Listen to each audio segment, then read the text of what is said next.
Hey, everybody. Welcome to Tabletop Bob. I'm your host, Stefano, and we are here with the Vecna gang. Vecna gang, why Vecna don't you all gang, go? woo-hoo. Yeah. Vecna gang, why don't you all introduce yourselves, starting with guy to my left, Bob. Hi, I'm Bob. I'll be your dungeon master for tonight.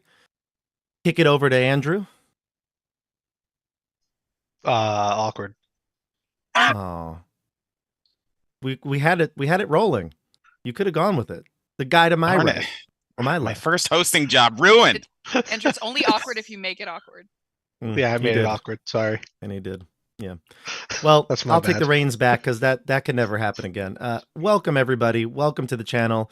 As my co-host Stefano said, my name is Bob. I'll be your dungeon master for tonight's episode of Vecna, Eve of Ruin. It is the chapter finale, a chapter 5 finale for this incredible story so far. We of course have Andrew playing Dobby. This is where you wave or say something. There he is. We have That's me. Andrew playing Andrew. I mean, Elias. Uh-oh. What happened? He left. He was so upset. Uh-oh. And look at that. There's only room for one Andrew. Oh my Oh, goodness. you hey. guys are Andrew. ruining. You guys are ruining it. This is. We've got Andrew playing Elias. Hello. We've got. I don't know if you heard my prior introduction. We were going to, and then you left us. So, but you're here now. That's what matters. And then we've got Stefano playing Blair. Hey, everyone. It's your boy, Stefano. Back again. At it with the white vans. That's it. Stephanie playing Tom. Now I can wave. I screwed up. I heard the Stefan and then I went for it. Steph. I think I did. I think I did that last time. Yep. Mhm. And we've got Dasha playing Orel. Dasha. Hello, happy to be representing the only unique name in the group. That's right. Fourth time in a row. Fourth time. That's what they say is a charm. So the question for tonight's icebreaker, it's going to be a short one, is what game is being played behind Dasha? That's our question. What game is being played? Do we know? Any guesses? Call of Duty. I Dota. know. Dota 2. Chess. Actually, that's not it. I'm gonna go Stardew Valley. It's not it. Okay. Any other Baldur's Gate 3. takers? No. It's a shooting game. Counter-Strike. What's that game where you're like you get dropped off and you gotta survive? Like Warzone? Fortnite. no, not Warzone. Like you gotta find like weapons and stuff. Minecraft? Oh man, I can't believe I'm forgetting it right now. Fortnite. It's like Fortnite, but not Fortnite. What's the other one? Roadblocks. Oh my God. I know Oh, what you're no, talking no. about. Yeah. Is it Overwatch? Yeah. Wait, hold on. Overwatch. Overwatch. Is that No, it? no, not Overwatch. It's like it's a King of the Hill, but it's not Fortnite. Hold on. I have a real question here. Dasha, do you know the game? I think I do, yeah. Oh, you think you do? I'm pretty sure I didn't look at what he was playing, but I know what he's been playing for the past several days consistently. So if that is it, he's been playing, and I don't know which one, but it's a Star Wars game. Battlefront. Yes, probably that. I have no idea. This is why I'm not a big video gamer, but I'm pretty sure it's that. I don't play Rogue any video One. games, so. That's your Rogue real One. background. I thought it was a fake background. Because the guy doesn't move when he's there. He's like, He moves, he's gone now. oh yeah, oh, yeah. It's all an This is illusion. very real. It's all an fake. illusion. I'll tell him that he's not real. Let him know. It's Yeah, on, let him know. It's Yeah. on a loop. It's on a loop. Whoever that is. We don't even Whoever's know. behind. Just a don't strange even man know. behind me. We don't even know. But the real question I have for you all tonight is about Vecna. We've been playing this game now for many months. We're in chapter 5. Each chapter's kind of been roughly a month, and we took a little break for the holidays. So we've been playing for a while, like 6 months now. What are your thoughts on this adventure? And I want to get the perspectives of the different groups here. So obviously, Stephanie and Andrew, the two of you have only played these characters in this chapter. This is your only chapter you've played thus far. So I want to hear your opinions first. And then I also want to hear from Stefano, who's played multiple characters. And then Andrew and Dasha, who played starting characters and now are doing weird things with them. So let's go to Stephanie. Why don't we start with you? Stephanie, what are your thoughts on this adventure from your perspective, playing only one character so far? It is it is kind of fun to jump into a story where I don't know what else is surrounding me, but I don't feel like I have to know. So it's kind of nice Mhm. that I'm able to jump in and play with you guys without having to watch the previous 4 chapters. So you should. Um, but it is nice that we can kind Do of it. like chunk it off. So I'm very much enjoying it, and I enjoying playing with Stefano. I don't know if we've played together though, Stefano, I think. But Andrew Elias, we have not played together, so it's fun to play with you. So appreciate it.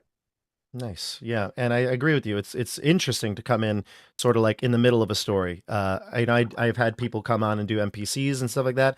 And so that may be what it might feel like. But yeah, it's definitely a weird, like this is not normal D&D. So a different creative flex, I think. But Andrew, what about you? Yeah, and I You're don't in the always same boat. know like who knows what or what Mhm. I'm supposed to know sometimes a little bit. Like so I'm like,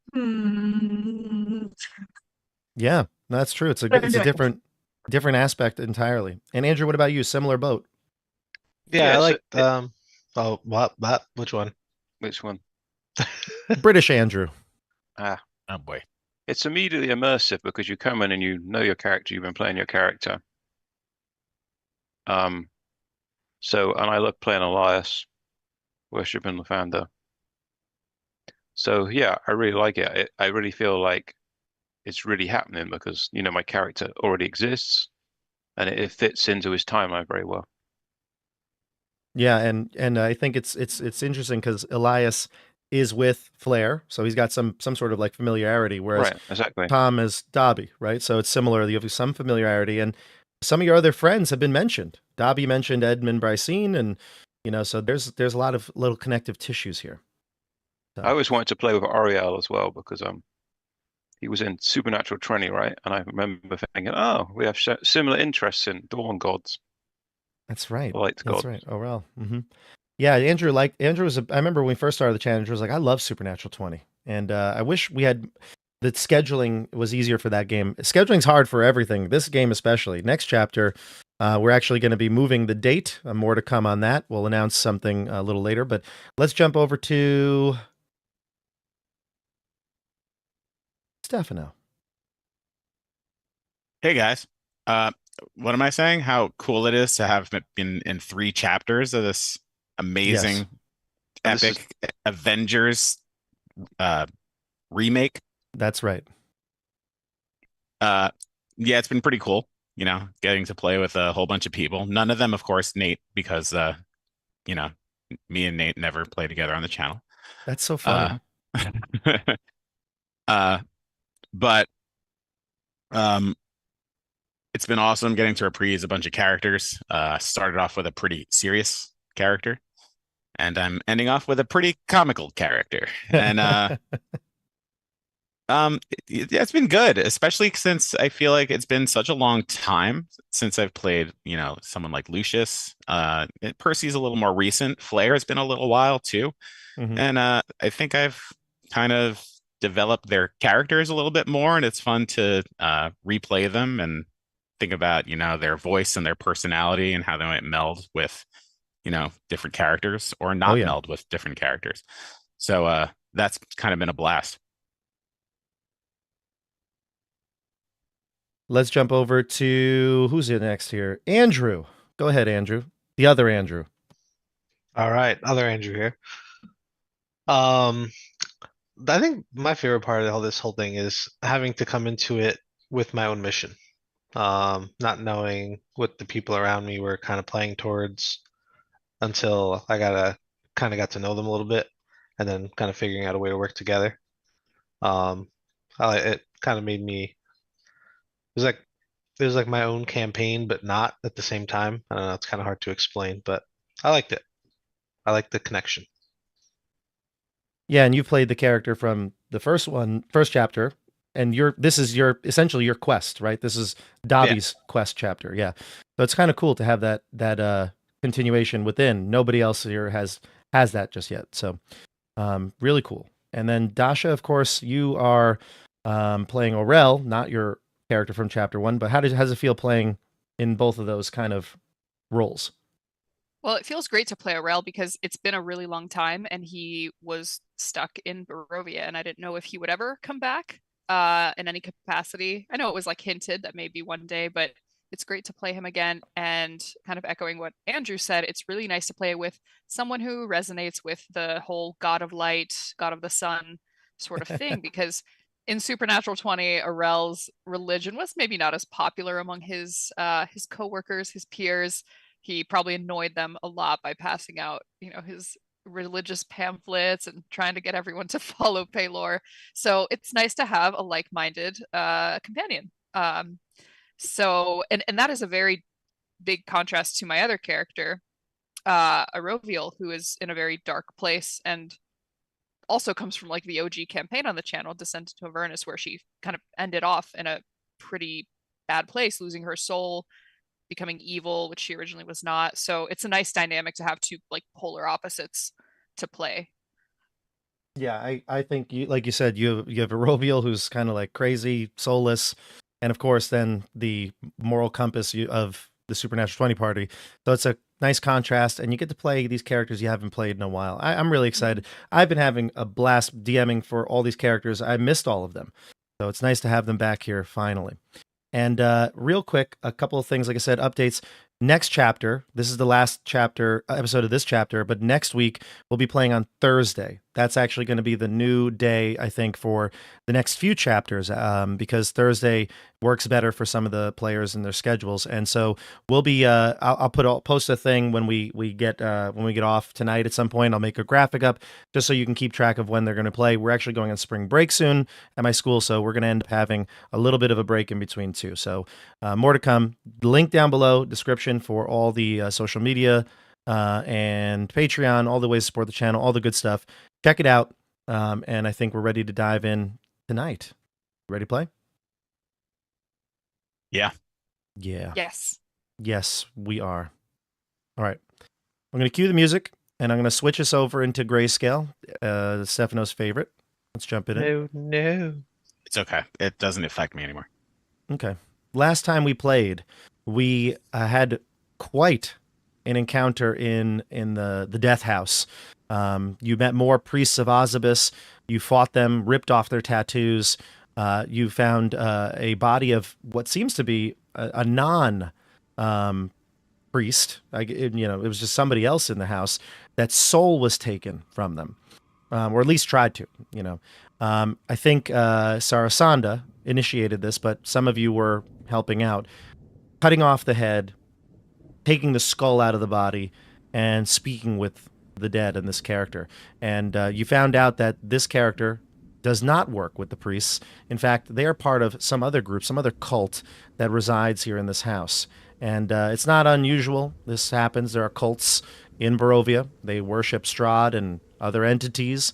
So this kind of checks out with what Aurel knows from the region. And you ended up finding a secret entrance in the attic to the basement. It went straight down through the rest of the house and into this sort of catacombs. There are graves, catacombs there for the family when they do meet their demise, but they are empty. You found this is really more of like a cultist quarters. There's barracks and there's beds and chambers all around, these like makeshift chambers. And that is where you encountered what appears to be someone Sarasanda knows. The last words of the adventure was, she calls out to Father. And so we're going to jump in. Here we are. I'll say it again. Describe this room here. There's stairs to the south that lead down, and you can hear the chanting actually grow louder and louder. In fact, I think Flair is in front. Elias is in front, but Flair, you're right behind. I would say that you can actually start to hear the chant. The chant is repeating. It's a bunch of people in unison saying, "She is slain. She is risen. Come to us." And that's all you hear. It's kind of vague, still a little muffled, but those words are very clear. And Sarasanda, over the chanting, looks to her left and sees a figure. And she says, "Father." And Orel, you jump in front. I see your token is even in front of Sarasanda's right there. You can see a priest of Osybus, dark-skinned, very much matching the physical facial features of Sarasanda, but you can see tattoos kind of like on his cheekbones, kind of going down into his neck, and clearly he's wearing quite a bit of tattoo. He has quite a bit of tattoos under what he's wearing. When I hear her voice say, Father, does she sound happy or like she's meeting a long lost father who like betrayed her in some way and like she's not too thrilled? I would say it's closer to the latter. It's not a Father, you're here. No, it's like Father. And then she gets a little more intense, grabs her sword, the force energy glowing off of it, and she says, I've come here, Father, for you. I will draw my sword as well and point it at her and ask, Sarasanda, what is the meaning of this? You have misled us. The father figure speaks. And he says to you, my daughter knows not what she means. She steps into like the light source. I think Elias has some light glowing, so the dim light kind of bleeds into the hallway. And he steps forward. You can see him, similar to Sarasanda. His eyes are like pure white at this point. And he says to you, family has always been important to her. She feels that I have betrayed her. It's only natural she would want to come after me.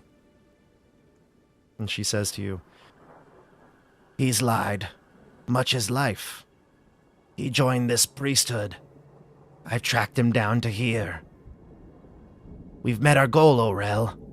We kill him, and then we can go. And please feel free to jump in if you have any questions. I know you're all roughly within 5 to 10 feet of this, so. Is the chanting coming from him or from further down the passage? The chanting, I think it's further down. Yeah, and actually, Elias, I'm just going to move your token real quick so you can see and the viewers can see. There's stairs that lead down further into the catacombs. Yeah, I think I was like here, actually, at the end of the session, but maybe not. Then feel free to move your token. What do I know? We probably moved back after the father came out. What do I know? I'd like to continue and question her a little bit. I've got my sword pointed at her, and I'll do one of those like where he like uses the tip of his sword like right under her chin to like intimidate a little bit. Ooh. And he just wants to question, did the guild truly send you here, or was this a mission of your own that you have dragged us into? Give me an intimidation check. Will do. See if my terrible rolls continue. Nope, the curse is broken. 20. Ooh. The curse is broken, everybody. Yes. Curse of Strahd. Praise Strahd is over. Bring back the color. Yes. Here we are. Look, we're back. Yeah. We did it. No, Thank you, Orel. No. We're back. Oh. A rainbow passed through. 20 intimidation. The clouds cleared. She says, lowering her sword now. Fine. I came here of my own volition. The guild does not know that I am here.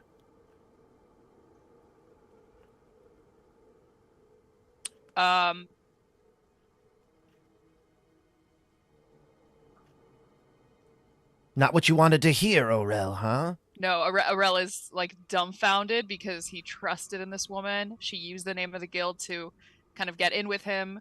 She used that to shame him, like she used it to like shame the others. Like you guys like besmirched the name of the guild for Tom and for Dobby. So Arel is just like dumbfounded at the hypocrisy right now. And this explains why she wasn't after me and Tom. Yeah. Arel will push a little bit more with the sword and say, tell us everything you know about this group. What have you been concealing? I haven't hid much. Just that my father was a priest here. He's in charge. And he's like, that is true. This is my guild, he says as he steps again further from the shadows. And he gets close. He gets right up to you, Orel. The resemblance to his daughter is rather striking. You can see the genes are strong in this family. I have unfortunately just the Priests of Osybus token for him, so that's that. But he looks just like Sarasanda. You could tell that they're obviously related. But he says to you, but perhaps fate has brought us together, daughter. Down there, beneath the catacombs, a heinous ritual is being committed. More heinous than anything the Priests of Osybus have done. And they're using powerful magic to perform it. They have an artifact, one that I came here searching for. Perhaps together, you and I, father and daughter, can retrieve it. I'll look over at Elias and Dobby to see if they have any reaction when he says artifact. I kind of burst give in. a nod. That sounds like what we're looking for. I burst in. They have the piece of the rod of 7 parts. Yes, this cult is an old one. They serve the devil in Barovia. We want what they have. But of course, it will be difficult. Most of my priests, I assume, have been slain. Rightfully so. They were dealing in dark magic. Yes. He says, I came down here through a secret entrance. Most of them were up there, trying to find another path, protect our escape. But you slaughtered them, didn't you? Sarasanda says, Of course we did. They're Priests of Osybus, and I'll slay you right now. Perhaps, Sarasanda, perhaps he can help us in exchange for his life. She's like dumbfounded at this. She's like, What? And he's like, I do appreciate the offer, though I'm not worried for my life. We need to get this item. I'll turn towards him with my sword kind of still pointed out. You say that your cult, your order, works to fight against the devil, Strahd. No, but he's no ally to us.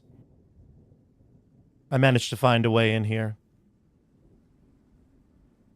I'll manage to find a way out. He was searching for the rod for himself. You say that out loud? Yeah.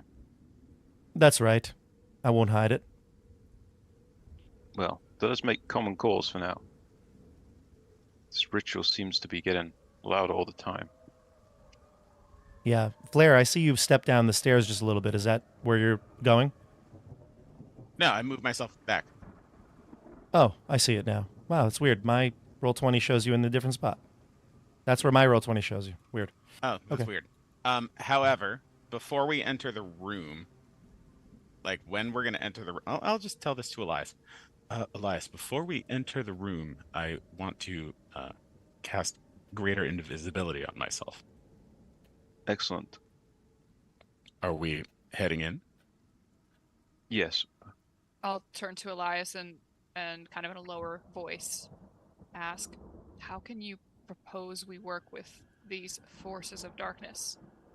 What would Lathander, what would Paylor say to this? Paylor would say, all creatures may be redeemed. All creatures must be given a chance to redeem themselves, embrace the dawn. There is always another dawn for everyone. I do not think this man will, but What if he turns on us as soon as we enter the room? well, his motive, his incentive is right now is to work for us. I'm sure there is a chance that when we defeat those people down there, he will turn us at that point. But not until then, I think. Okay, Andrew, you I think ever that consider convinces a row. joining the priesthood in your life? I was gonna say that was really good. I think figure or like a guiding mentor figure, and I think those words would like ring true to him. And it's been so long since anyone like talked to him like that in the words of light as you just did. I think he'll believe everything you say, and he'll I like trust it. you. All right. Sarasanda says, "Fine, but you're coming back with me." And he says, "If that is your wish, that is my command." And then she says, "Fine, let's go." And I'll move your tokens to another section. I kind of put you all I will. together. So before we walk in, I will cast Greater Invisibility. That's fine. Yeah. Okay, so Flare disappears, and you let Elias know this, right? That's what you said? I would tell the party. Okay. All right, Kind of. great. That's fine. I'm going to put you in the front, Flare, because I don't know, maybe they want you to out ahead. You were in the front before. I'll put Tom and Elias up close to you, Dobby and Aurel, and then Sarasanda and her father. Obviously, the tokens are kind of squished here. This is only area of the map that we can fit the tokens, but you know, as we move, you can put your character where you thought they would have been. I'm going to read you a description of this room as you head down the stairs. So, loud chants now issue from a hallway near the southwest corner of this larger room. Flare, you see it first. You can hear the voices repeating, "She is slain. She is risen." And you step into this room. What's your passive perception, Flare? It's pretty high. I think it's 19. Oh, great. Excellent. So, yeah, I mean, you're obviously observant too. You're not just waltzing in here. You're not sauntering down the steps, I assume. Yeah. Okay. So you walk down into this reliquary. It's a very elaborate chamber, and you can see that there are all different sorts of like the items being kept in alcoves in this area. And I'm going to actually show you some artwork because you see two hulking creatures lurking within the shadows. Let me bring it up here. No, why would it be that? No, it wouldn't be that way. Here we go. This one's coming in. This is what you see, Flare. Oh. Yeah. So you can see in the background, the reliquary is like these little alcoves in the back, these archways. You can see there's like items and candles and incense. But within the pillars are lurking these giant plant-like creatures that got fungal growths all over them. And they look like they're made of twisted vines. You can see them, and they do not notice you. Okay. Before going in, Aurel will take a moment to cast or use his channel divinity to cast Sacred Weapon on his sword. Okay. Excellent. And his sword Anybody lights else? up with bright light, illuminating the darkness. I have a question about one of my abilities. Go for it. I have magic weapon. Will that work? Does Tom have a weapon? Mhm. Or is it hand I use a combat? battle axe usually. Oh, you do? Mhm. Okay. So how long can I might want to cast magic weapon here. Weapon if we Yeah, I'll let you all head do down like here. a thing to prepare as you go down the steps. Actually, Flare, though, I do need a stealth check because these creatures don't have eyes. They can see with blind sense. So give me a stealth check, see if you can go unnoticed. Do I have advantage? I'm going to say no because they have blind sense. Oh, wait. 19? Oh, yeah. Very nice. Yeah, you go unnoticed. Yep. Or at least they don't react when you get into the room. Okay. Dobby, you're casting I'm going magic to- weapon? Oh, hold on I'm- one second. Dobby, you're casting magic weapon? Yeah, Aurel has a magic weapon now too, right? So he doesn't need it. Is that correct, So- Tasha? Yeah, Sacred Weapon, the weapon is considered magical for a minute. And it adds your charisma to the attack roll? Yeah, I'll add +2 to attack rolls, bright light for 20 feet, dim light for 20 feet. Okay, great. And then Tom Yeah, or I'll reach Elias? over and touch Tom's axe. Make it Okay. magic. Great. And Tom or Elias, are you doing anything to prepare? I say, if these are guardians, maybe we can get past them. We do not need to defeat them. We must be quick. Okay. Ready to do it? Yeah, I'm not doing much. Last episode I got lost in the maze, so I'm just trying to stay close to everyone so I can get in the room. Fair enough. I'm gonna sneak past him. Okay. Stefano, you rolled high enough stealth, so before we jump into combat, Stefano, you can move.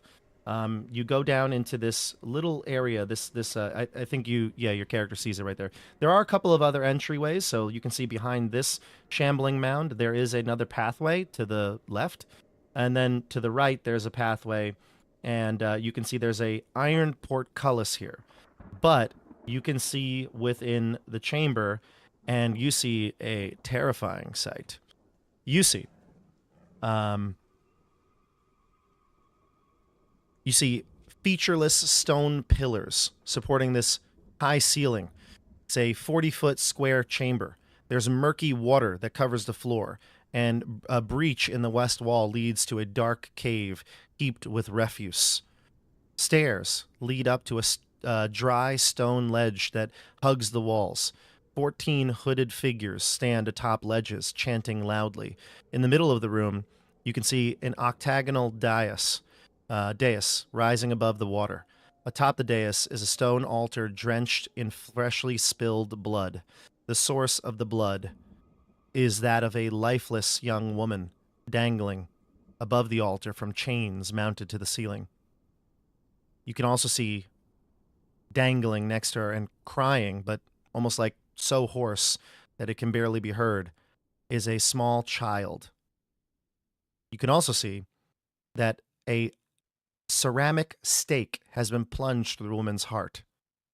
Standing next to the altar, you can see two people that look very familiar, the father and mother of the Durst family. Who we saw in those pictures. And you can see the baby there. Oh yeah. And so whose baby is that? I have no idea. I just got it on the internet, so okay. There you go. So the woman is dead, clearly, blood being drained from her body, and the Durst family right here, the Durst adults. All right. So that's what you see, and at this point, the rest of the group, are you going to go into the chamber with the mounds? Are you going to attack? So can we get in? I mean, there's probably only one way through, right? Yeah, can we get into that chamber, Stefano, or is the portcullis down? Oh, yeah, that's another question. Is the The portcullis down? is down, yes. Okay. Well, I'm going to back up a little bit, and there, right now, I can see Elias. You see him peeking through, yeah. Mm-hmm. Yep, I am going to point at him and cast message. And everybody needs to give me a stealth check if you're even approaching the room, because these things might be able to sense you. Actually, you know what? Never mind. Message uses verbal, and I don't want to do that because then I would for sure be found out. Well, it's not looking good anyway, because Elias rolled a 9, Tom rolled an 8, Dobby rolled an 8. Well, that's fine. I'll be able to get the jump on them. It's all good. So most of the party has failed. So what's going to happen is, even though they don't notice you, and Orel got a 3. Orel falls over, his armor clanking on the ground. The damn hooves are clanking on the ground. So it doesn't matter. We're going to go into initiative here. The creatures do know that there's people coming down the steps, and they start to shift in their position. I mean, they seem to be slow moving. They shamble. But the Flare, you'll go first in an initiative for the surprise round if you choose to reveal your position, I guess. So, or do something in general. So you can go first in the surprise round, and everybody roll initiative, and I'll get that down. 4. 10. Dobby got an 8. Oh, I suppose I also have to roll initiative. Yes. Mm-hmm. 12. And Steph, what'd you get? I critted. So 21. So Nice. useful for. Awesome. And then I'll roll for all our NPCs here. So Sarasanda will be going after Tom. Oh boy. Actually, we only have 2 NPCs, Sarasanda and her dad. Her dad's name is Gallius. Let's see here. Sarasanda will be going after Tom. Gallius will be going first. Then it's Tom, Flair, Aurel, Dobby, Elias. Okay. Here we go, everybody. This is going to be a wild ride to the end, I'm pretty sure. So this initiative might end up being the initiative we keep if we continue fighting. Let's do it. All right. At this point, sensing that there's enemies down below, her father will move and go down to the bottom here and see what's the issue is. And he will go 1, 2, 3, 4, 5, and go 6, 7, 8. And he's going to try to squeeze through this area. I'm going to give him a check, an athletics check, see if he can actually get through. Okay. He's unfortunately not going to be able to get through. Actually, maybe he did. Jeez. The shambling mound rolled low as well. Oh, I thought I got a surprise round. Oh, I'm sorry. I forgot. Yeah, go. You do that first. This will happen after you. Okay. I want to cast Polymorph on this shambling mound Oh, cool. and turn it into a sheep, a goat, Okay. a rat, a sheep. And Let's go sheep. Remind me, you have greater invisibility, so you can cast and stay invisible, correct? Yes. Okay. All right. And you said it was a Here, it's a wisdom save of Wisdom check. 17. 14. Success. Great. Goat? What'd you say, goat? Sheep. Sheep. I might have a sheep. I'll see if I can find one. But the first shambling mound, you could see its body start to morph and slowly shrink to that of a sheep. All right, I think it worked. Let's see. Awesome. Okay. I don't have a sheep, but I'm just going to make it smaller. Yeah, you can do whatever you want. Zoop. There we go. Okay, nice. You got a sheep. Anything else from you, Flair? Yeah, I think I got a shout from my space. Don't attack the sheep. What's wrong with the sheep? I can't find a sheep. I thought I had one. Dang. Okay, anyway. Sheep is this guy right here. Do not attack him, Flair says. Let's jump over to... It would be Tom. Top of the order. And Gallius, actually, because the shambling mound rolled relatively low as well, can push his way through and gets to the other side. Now he's going to take an attack of opportunity as he goes through, so we'll do that. The shambling mound will attack him. And he misses. So the shambling mound does reach out, and Gallius does get down into this little alcove and continues dashing. All right, now we go to Elias. No, sorry, I said Tom before. Excuse me. That's what I was thinking. Tom, what are you doing? I 100% was going to attack the sheep. So, Good thing you said Flair that. said something. Okay, so I am going to hit these guys. Flair, were you able to tell us if there's more to this, or do I just think that these are the biggest guys I'm going to see? I did not. I don't think I got a chance to do that. That's totally fine. I'm just going to go for it then. So, okay. I'm going to try to hit with my battle axe. Go. 19. 19 hits. Would hit. Okay, that's 11. Mhm. I'm gonna hit again. The magic part is +1 for the Great Axe, by the way. Hmm. So +1 to hit and That'll be damage. 12, yeah. Mhm. Oh, nice. Does 14 hit?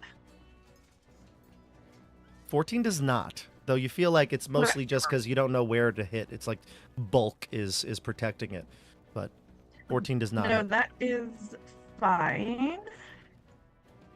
Add to the roll before after the roll for any effects are applied. Oh, you want to use precision attack? I was thinking that, yeah, I can expend a superiority die and add it to the roll. Sure, I think go I'm for gonna it. do that. That's a D10. I think mine are D10. Yep. Add a D10 to it. 2. It's 16 now. So it'll be Now 14 you plus. hit. Oh, okay. Mm-hmm. So I'm gonna hit with a battle axe again. That's 11. That's another 12 to that. Oh, +2. So that is 14 damage there. 14 damage. Excellent. And that's actually... did you add the magic weapon damage to it? Yes, it's +1. Okay, perfect. So, So that 14... that was including the +1. So it was 11 +1 +2 superiority dice. So that's 14. Your battle axe hacks through a lot of the vines and you're cutting off limbs, but this thing is, like I said, a massive mound of vines, and it starts to maybe replenish with new vines, and it's starting to gear up to attack. I mean, you've heard it, but clearly it's not done yet. Are you good there? Yeah, I'll be. This is where I'm at. Cool. All right, Sarasanda goes, and she'll jump into the fray here. 1, 2, 3, 4, 5, 6, and she'll jump in with her sword. She's going to attack it. Let's see.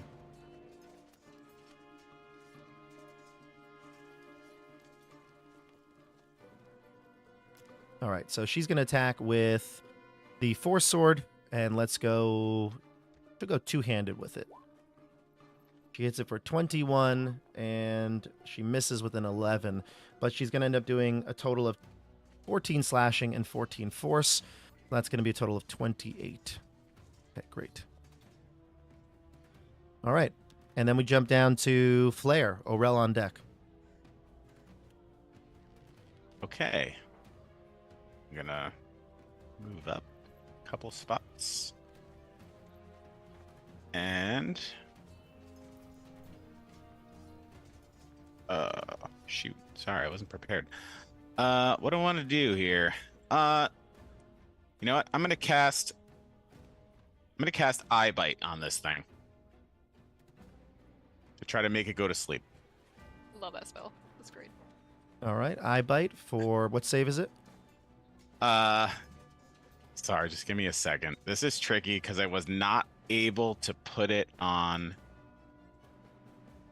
I was not able to put it on D&D Beyond because of like restrictions, because it's coming from my magical weapon. Gotcha. But I do. Oh, here. All right. I think I just posted it. Okay. No, I see it as no, well. I did not. Oh, it is. It is there. I see it. So greater invisibility is not concentration, right? So it won't affect that. Oh wait, no, I'm not It must casting be able Eye to Bite. see I'm you. not casting Eye Bite. Never mind. I'm not doing it. Okay. I am not is the casting concentration? Eye Bite. Okay. I am not casting Eye Bite. Okay. I'll just cast Dissonant Whispers on this thing. Okay. Dissonant Whispers. What's the type of? Does it affect every type of creature? I believe so. You whisper a discordant melody that only one creature of your choice within range can hear, racking it with terrible pain. What if the target can't hear? I thought it had blind sight. It does have blind sight. It can't hear? It is unable to hear. All right, So- well, you know, this is only the third spell. This one I'll keep, and it does nothing. It has blind sight, but it is blind and deaf, so it It is cannot blind hear you. and deaf. Yep. Here, yeah, a deafened creature automatically succeeds on the save. Sorry. Yeah, that's now just. you know you can tell. Well, but it's it does say on a successful save, the target takes half as much damage. However, I would just agree with you that if it can't hear, it's not going to take any damage. I appreciate that. Thank you. That's fine. I'll give it to you. And I love you. And I love you. Wait, so how do these things know we're here if they're blind and deaf? Well, they have special sorts of senses. Blind sight, for instance. It can see even though it doesn't have eyes. It doesn't hear, but it doesn't need to hear. It just senses things around it. Does Right. it feel Are these vibrations things from up to- sound? Sorry. Does it feel vibrations from sound? Is that how it gets around? Because if so, Dissonant Whisper could. It's loud enough. It doesn't say in the set, and I know in the new rules in 2024 they actually have tremor sense, and that's I think what equates to that. So I think there's a difference between blind sight and tremor sense. These Well, remind me of anyway. the creatures from Wrinkle in Time. Where they go like. Oh, Does yeah. anyone? Hmm. Never mind. But they like feel differently in a different dimension. Yeah, I think so. Yeah, that's kind of a good way to describe it. So yeah, Well, so you lose. Good day, sir. With my bonus action, I will tell Elias, "Don't worry, buddy. I took care of one, and you're the strongest one here, so you can take that one down." And I will give him a bardic inspiration. Nice. Ah, what is that? A D what? I think it's a D10 right now. Yeah. Thanks. Yeah. All right. And you can use it for a lot of things. In addition to regular bardic inspiration, you can also add it to your damage. And if an attack roll is made against you, you can also use your reaction to use the bardic inspiration to add that number to your AC. Right. Cool. All right. Now we go to Orel, and Dobby is on deck.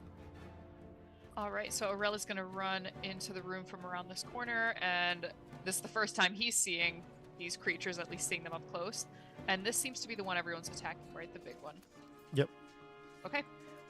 He will slash at it with his sword.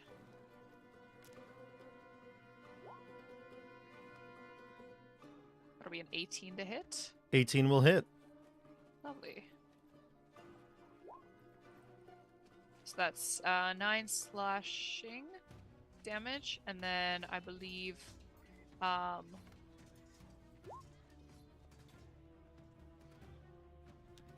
I don't know. Never mind, sorry. That was attack rolls. I did not mean to roll that second one. Sorry, I was gonna do smite, not my sacred weapon. You can simply Nice. just roll d8s if you want. Yeah. Lovely. I'm going to smite. And is this thing undead or a fiend? It is not. It is not. Okay, so just Normal level 1 smite. yep, 6 damage from that. Cool. And your second attack? Second attack. And this is where I would add the +2 from I don't need it. 20. That'll be 9 slashing damage. Sweet. Nice. Nice little chunk of damage there from Orel. Your sword cutting through more and more vines. This thing being hacked to pieces. Yeah. Okay. Anything else? If I smite, can I still use a spell on a bonus action? Yeah, you can use a spell. Smite doesn't actually count as casting a spell. Just even though I use a spell slot. Great. I'm gonna cast Right. Shield of Faith on myself. Okay, great. Shield of Faith is up. So what's your AC at now? 22 now. Sweet. Very hard to hit. That's it. Okay, great. Dobby, and then the mound, and then Elias.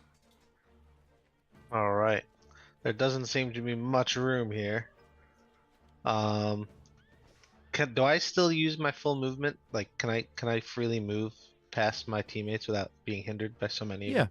Yeah, you can. You So just I can't can- land I in a can- square. Right. So I can move to that square there. That's correct. Okay. All right. Now I can see.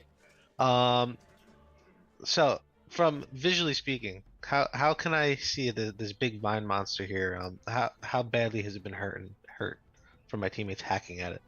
It's been hacked to quite a bit to pieces. I mean, it is trying to reform and regrow, but every time it does, more and more cuts from swords and axes and force damage and all this stuff is happening to it. So it's hurt pretty bad. All right, it's a plant, right? So I'm gonna Plant. try and burn it down a little bit. And Okay. I'm gonna use where is it? My cone attack, Burning Hands, to attack the whole creature at once Oh, I with a love it. fire attack. I love it. All right. So you owe me a Dexterity DC saving throw of 17, I fail. 13 fire damage.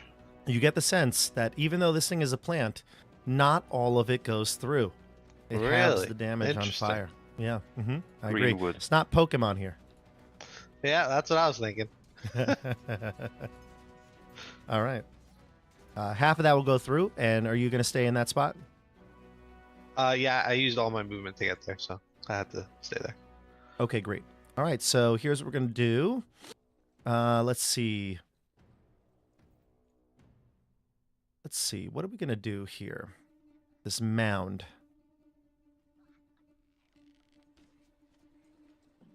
I'm going to go for, let's see. Flair, what did you attack it with again? You hit it with something first? Dissonant Whispers. But before that, didn't you hit it with something at the start? Or you turned one into a goat. That's what it was. Yeah.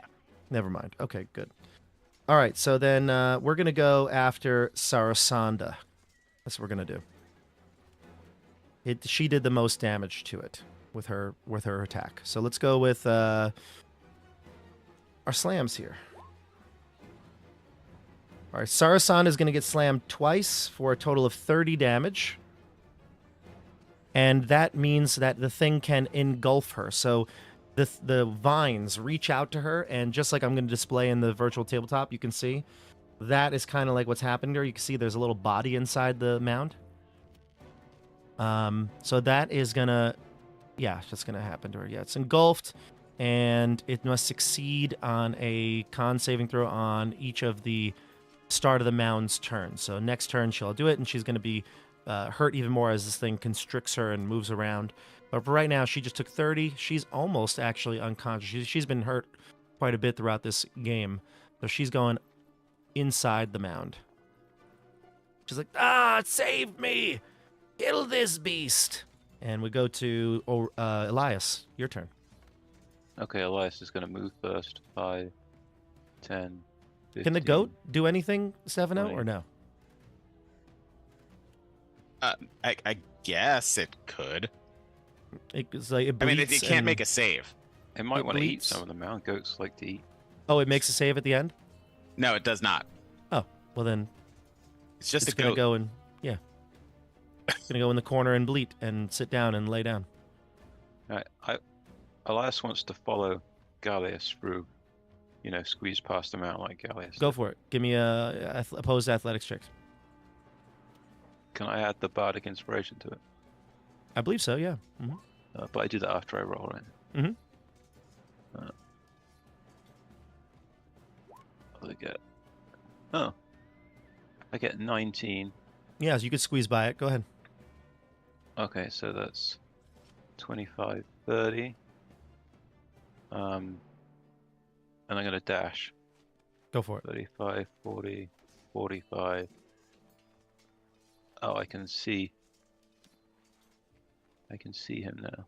Mhm. What is he running towards? Can I see? This area that he's in looks like honestly, it looks to you, it might look like a prison. There are alcoves here, like you've seen throughout this entire catacomb, but there are shackles and chains attached to the walls in each one. You could even see them on the map. And am I allowed to end on the same square as him? You cannot. Okay, so I'll stay behind him and say, Galeas, wait. Do not Gallius. betray us. Gallius. Gallius, he says. Yes, Gallius. I'm looking for another way in. The portcullis was down. I would join you. We must Excellent. act urgently. Excellent. And he'll continue moving. We'll go to top of the order here, which will be Gallius. And then, Tom, you're on deck, so get ready. Gallius is going to continue. He looks in each of these areas, and he's like, there it is. and he steps inside this alcove right here. And you can hear the sound of like stone, like sliding, like almost like some sort of secret compartment is opening, and you just hear it, and you hear shouts from the chants within. She is slain. She is risen. Come to us, Lord Strahd. Receive our gift. And that sends a shiver down your spine, probably, just for how ominous it is. But Orel and Dobby and Tom, you hear the name of Strahd being called out from inside. She is slain. She is risen. Come to us, Lord Strahd. Receive our gift. Over and over again. About to get real in here. Tom, your turn. Is triggered. He's very triggered right now. Tom, what do you got for me? I'm gonna try to get Lysandra out. So I'm gonna. I don't know if I can focus on that area, but I'm gonna do that. I think you can try to grab like an arm or a leg and yank. Give me an athletics check. Okay. Yeah. I should have checked this before I started. I think I may have some. Maybe I can use a superiority die as well, but do strength check. Oh, that's not going to be good. That's not going to do anything. No. You rolled a 3 and I rolled a 23. So. Yeah, I needed way better than that. Oh boy. Okay. I'll still let you get an attack in if you want to do one battle axe attack.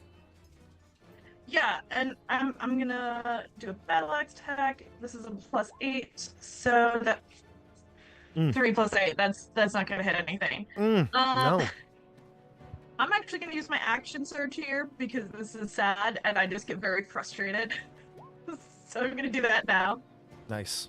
8 + 8 is 16. That'll connect. Yep. Get me somewhere. Yep. And then what is that one? I'm sorry. Going like old school with my stuff. It's a 1d8 +5 or +6. So it's a d8 plus dash, really. And it's 3, 5. That's 8 damage. I think. Can I still do a bonus action? Yeah, I believe so. I don't. Stefano, you play a fighter right now. Currently, is action surge is not a bonus action, right?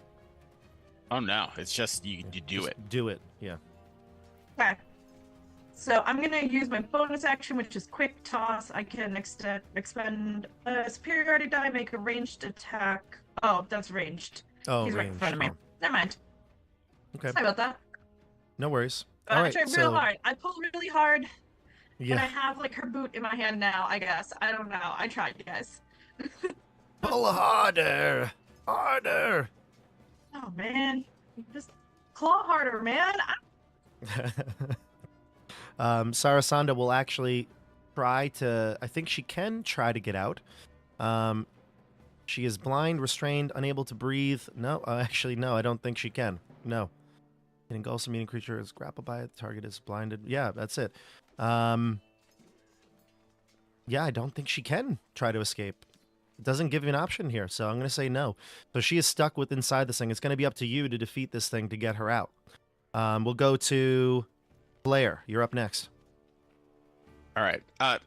So just to let you know, and this didn't affect anything.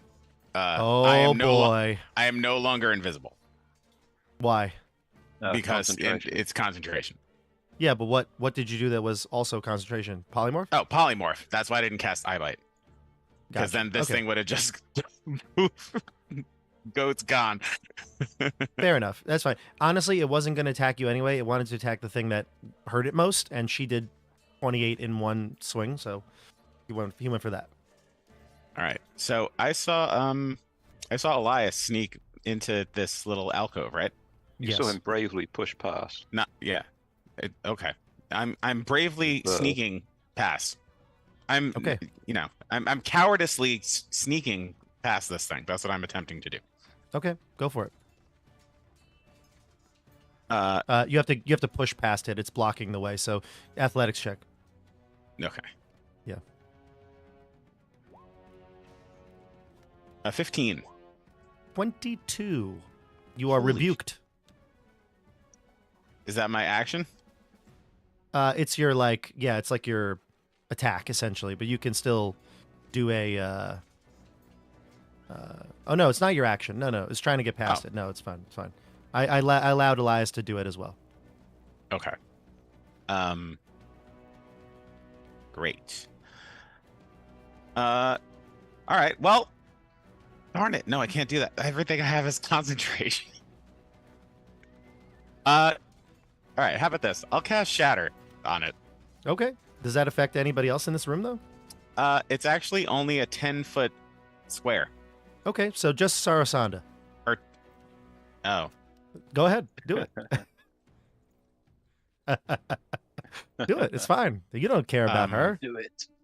Do it. I really don't care about her, Kill to her. be honest.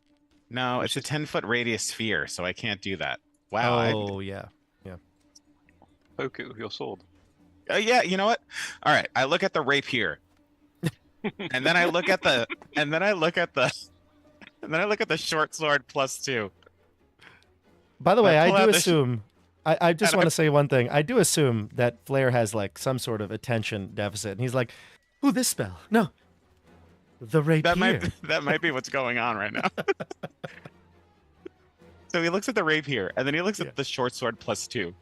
And he thinks about the whole story that he told about the Bakunawa and how he used this trusty rapier.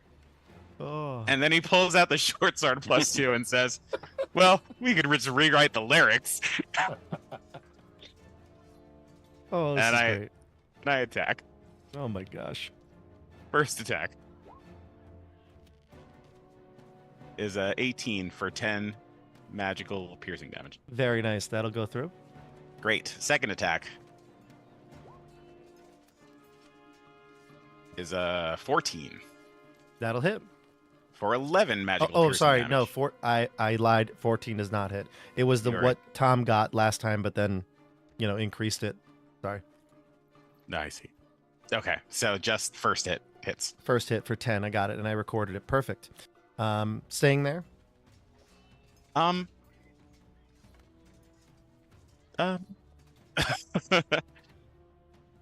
Yeah. All right. Orel and Dobby are on deck.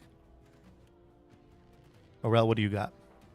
So Arel is torn because he wants to defeat this monster, but he's heard the name of Strahd be called. So I think he's gonna try to run past all these people and get to where he heard that come from. Okay, go ahead. So, and I would have to go this way. Is that correct? And push past the monster. If you want to, but you can also see through the portcullis here. Oh, I see. Okay, gotcha. Mhm. Why don't you just And- move your token a little further as well, so the viewers yeah. can see what you see? Yeah. Gotcha. Oh, okay. did this thing already take an opportunity attack? It did not, but it did. No, it should though. it will now. Yeah, that you have done that. Oh no, it took it on Elias, did it not? No, because it took it You on didn't. Gallius, and I Yeah, forgot. Yeah, it did not. It could have So I'll- taken it on me because Okay. it went between Gallius and me, but it didn't. Yeah, you're right. And I thought it took it on Gallius, and I just forgot. So I'll take it on Orel right now. All right, Sorry. Orel, slam attack coming at you. 23. Does that hit you? That hits. Yeah. 10 bludgeoning damage. As you Okay. get knocked around as you leave.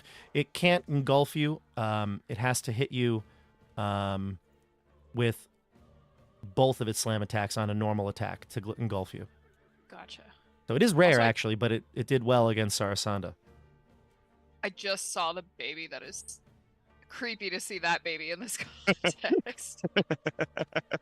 I had to find a baby picture. Oh my god. So I can just see through this. I can't actually move through, correct? So there's a portcullis there, yeah. But you look around. What is your perception, passive perception? Passive is 11. Okay, you notice, though, that... let's see. Yeah. Okay. So, I mean, it looks like like I said, it's an iron portcullis. Perhaps it could be forcibly lifted. That would require a check. But it also looks like there is a wooden wheel just inside the room, in the eastern part of the room. Let's see. I'm just going to move your token in, actually, so that you can... I'm going to move you in so you can just see a little better for the viewers. Let's see here. There you go. Okay. So you see it right here? It's like this little cog here. That is, and it's visible from where you are. You can see it. I know the map is kind of like not so obvious, but it's right there, and it looks like if you turned that, it would raise the portcullis. It makes sense that that would be the activation for it.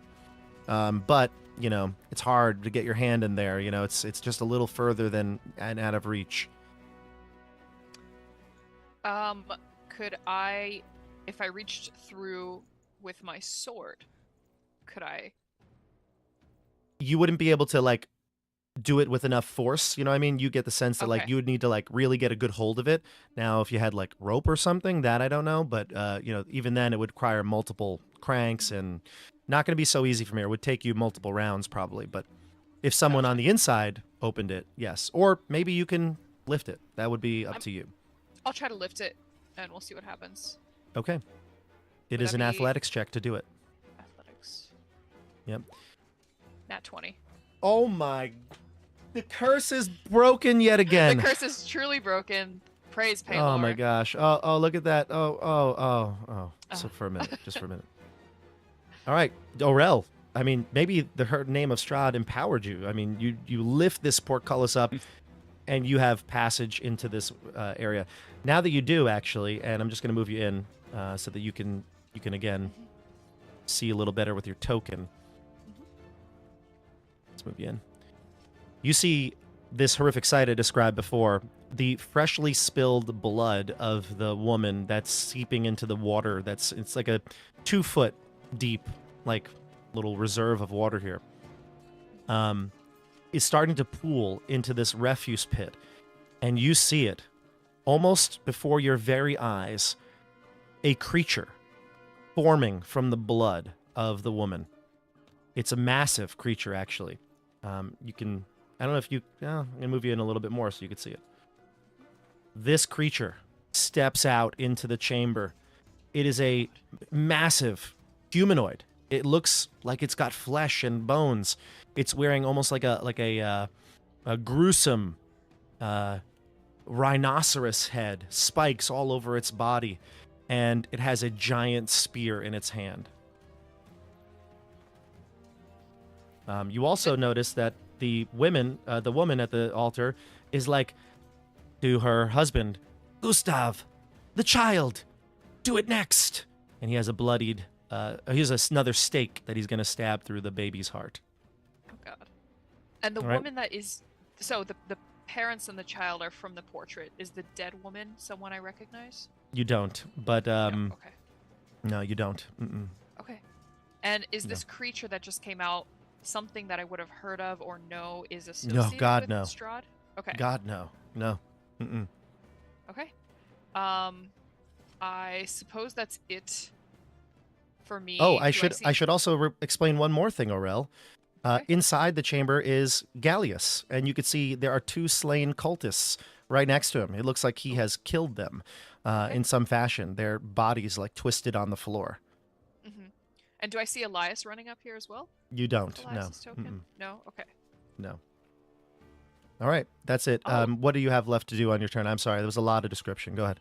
You know what's interesting? I just looked at your view. Elias isn't there. On my map, for some reason, Elias is there. Interesting. Now he's gone. Interesting. I don't know if there's a lag. But yeah, I think my action, I guess, was lifting the thing. So I will just... Can I run in and try to snatch the baby? How much more movement do you have? Let's see. You went 1, 2, 3, 4, 5. No, I think that's 6 right there. Okay. All right. Mm-hmm. And then I'll stop at the extent of my movement. And Aurel has had to rescue a baby before. That's true. Yeah, he did not. I mean, he did well. He didn't know how to handle the baby, but he'll try to do that next turn. Dobby, it's up to you. All right. Trying trying to figure this out here. So this creature has taken its attack of opportunity already, so I can freely. Oh, it just moved. What's happening? I'm just putting Sarasand on top. Okay. So I can move without being attacked, correct? Mhm. All right. So I'm going to take a step back since I have the opportunity to see if I can get a look into what's going on in this other room here. And It's a fun room. yeah, there's a lot going on. So I kind of just want to almost attack everything in the room.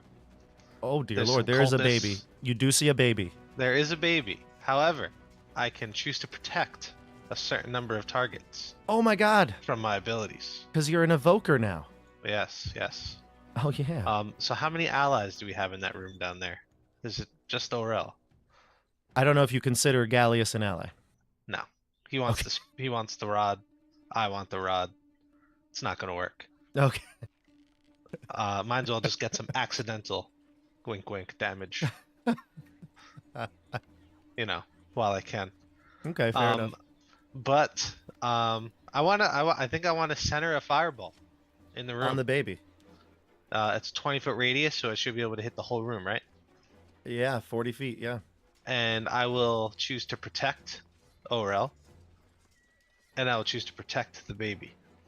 Okay, you're Thank going to you, center it literally on the baby, though. I think it's one of those. It's like a tile like right next to the baby. I think is in the middle, right? Yep. 20 feet to both sides. No, it's the baby. It's the baby. The baby is protected. Yep, I know. You're centering it right on the baby, and the baby, The takes baby no harm. is the source. The baby is the Yes. source. The baby is the source. All right, roll your damage. What level fireball? Yeah, I want to do a 4th level fireball here. Okay, 4th level fireball. Excellent. Roll your damage.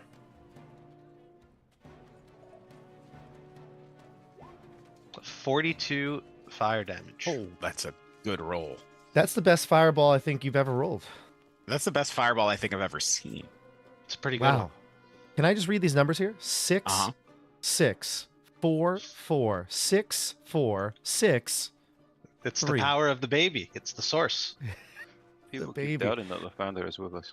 No doubt Lathander is with you. 42. Okay, so that's going to automatically kill about half the people in the room because even if they make the save, that cannot save them. So I'm just going to delete their tokens. 1, I gotta 2. stop this chanting while I can, you know? Just gotta mm. take them all out. Okay.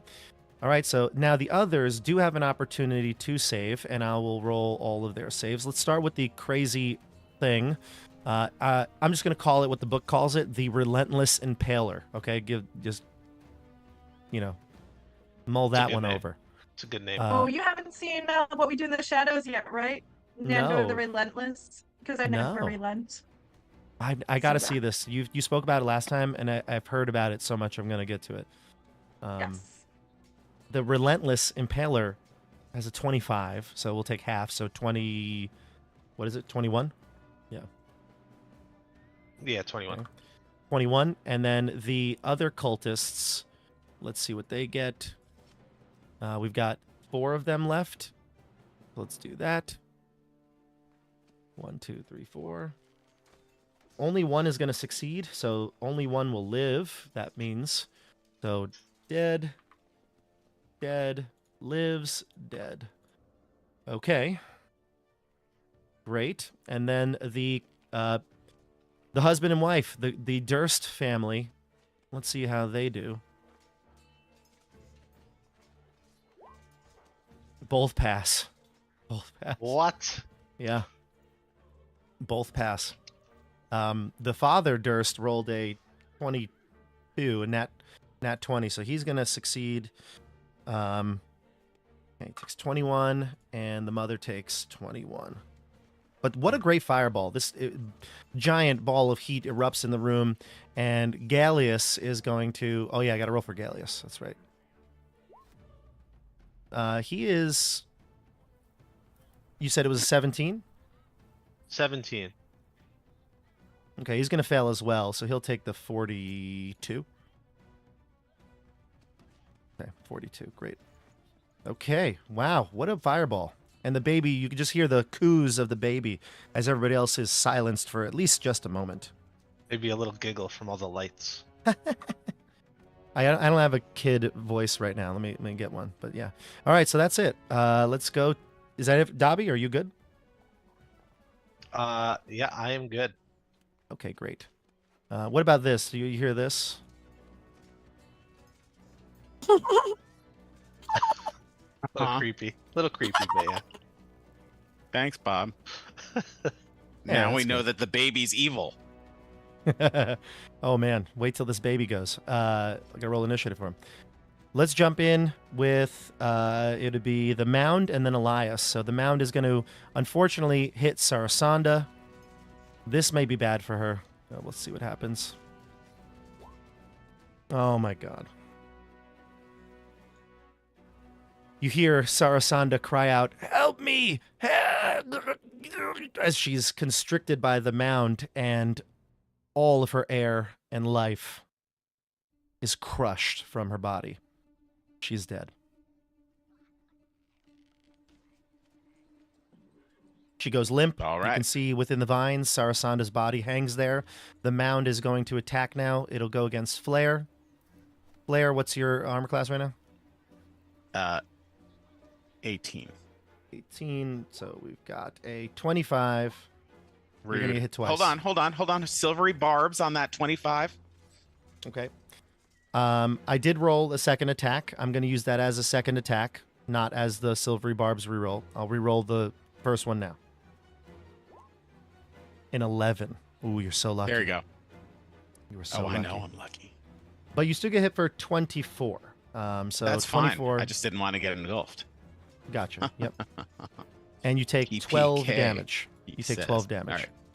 All right. Oh, I thought it was it was a 24. 24 to Or hit, 21. and then and 12 damage. Yep. Oh, for 12 damage. Yeah. there's damage. a scratch on my face. Ouch! Ouchie. How dare you? All right. And then we go to, let's see, who's next here in the order? It would be Elias, then top of the order. Right. So I'm going to run down Foreign Galeas. And Flare, pick who you want for that advantage. Oh no, that's for me. It could be for you, yes. The silvery barbs was to. You Wait, can also hold on. just pick something within range and it gives advantage. It doesn't have to be you. It could be you.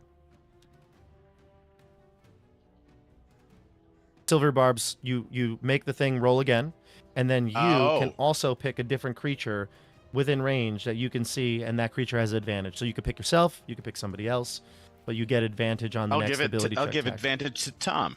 Okay, Tom, you get advantage on your next attack roll, ability check, or saving throw within a minute. It's fine. All right.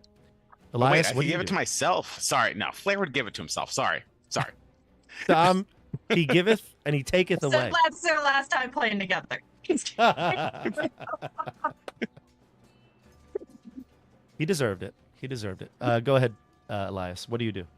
Is the baby still protected? Well, the baby was the fireball is gone, right? The fireball, maybe just some remains here of charring marks and stuff like that. But the baby's fine. It's just dangling by its legs by chains upside down above an altar that's bloodied. So it's basically fine. Okay. Well, let's do this then. 5, 10, 15, 20. And then 5, 10, 15, 25, 30. I'm gonna move. Okay, and I'm gonna blow my channel divinity as the power of Lathander burns through me. So everybody within 30 feet who's hostile to me takes 22 radiant damage on a failed DC 17 Constitution save, or 11 damage on a pass, which I tried to get everybody. Okay. Can you... Let's see here. Oh, yeah. Okay, I Maybe. see. Yeah. So it does get everybody, doesn't it? Yeah, I'm Even not that sure guy? about this guy. 30, 5, 10, 15, 20, 25, 30. 30. Yeah. Okay, great. All right. What's the saving throw? 17? Yep. Okay. 17, and it is a con saving throw. So for the cultist in the back, He's fried. 22 damage, it said? 22 radiant. Fried. The power of Lathander sears through his flesh. He falls to Not the ground. reviewable.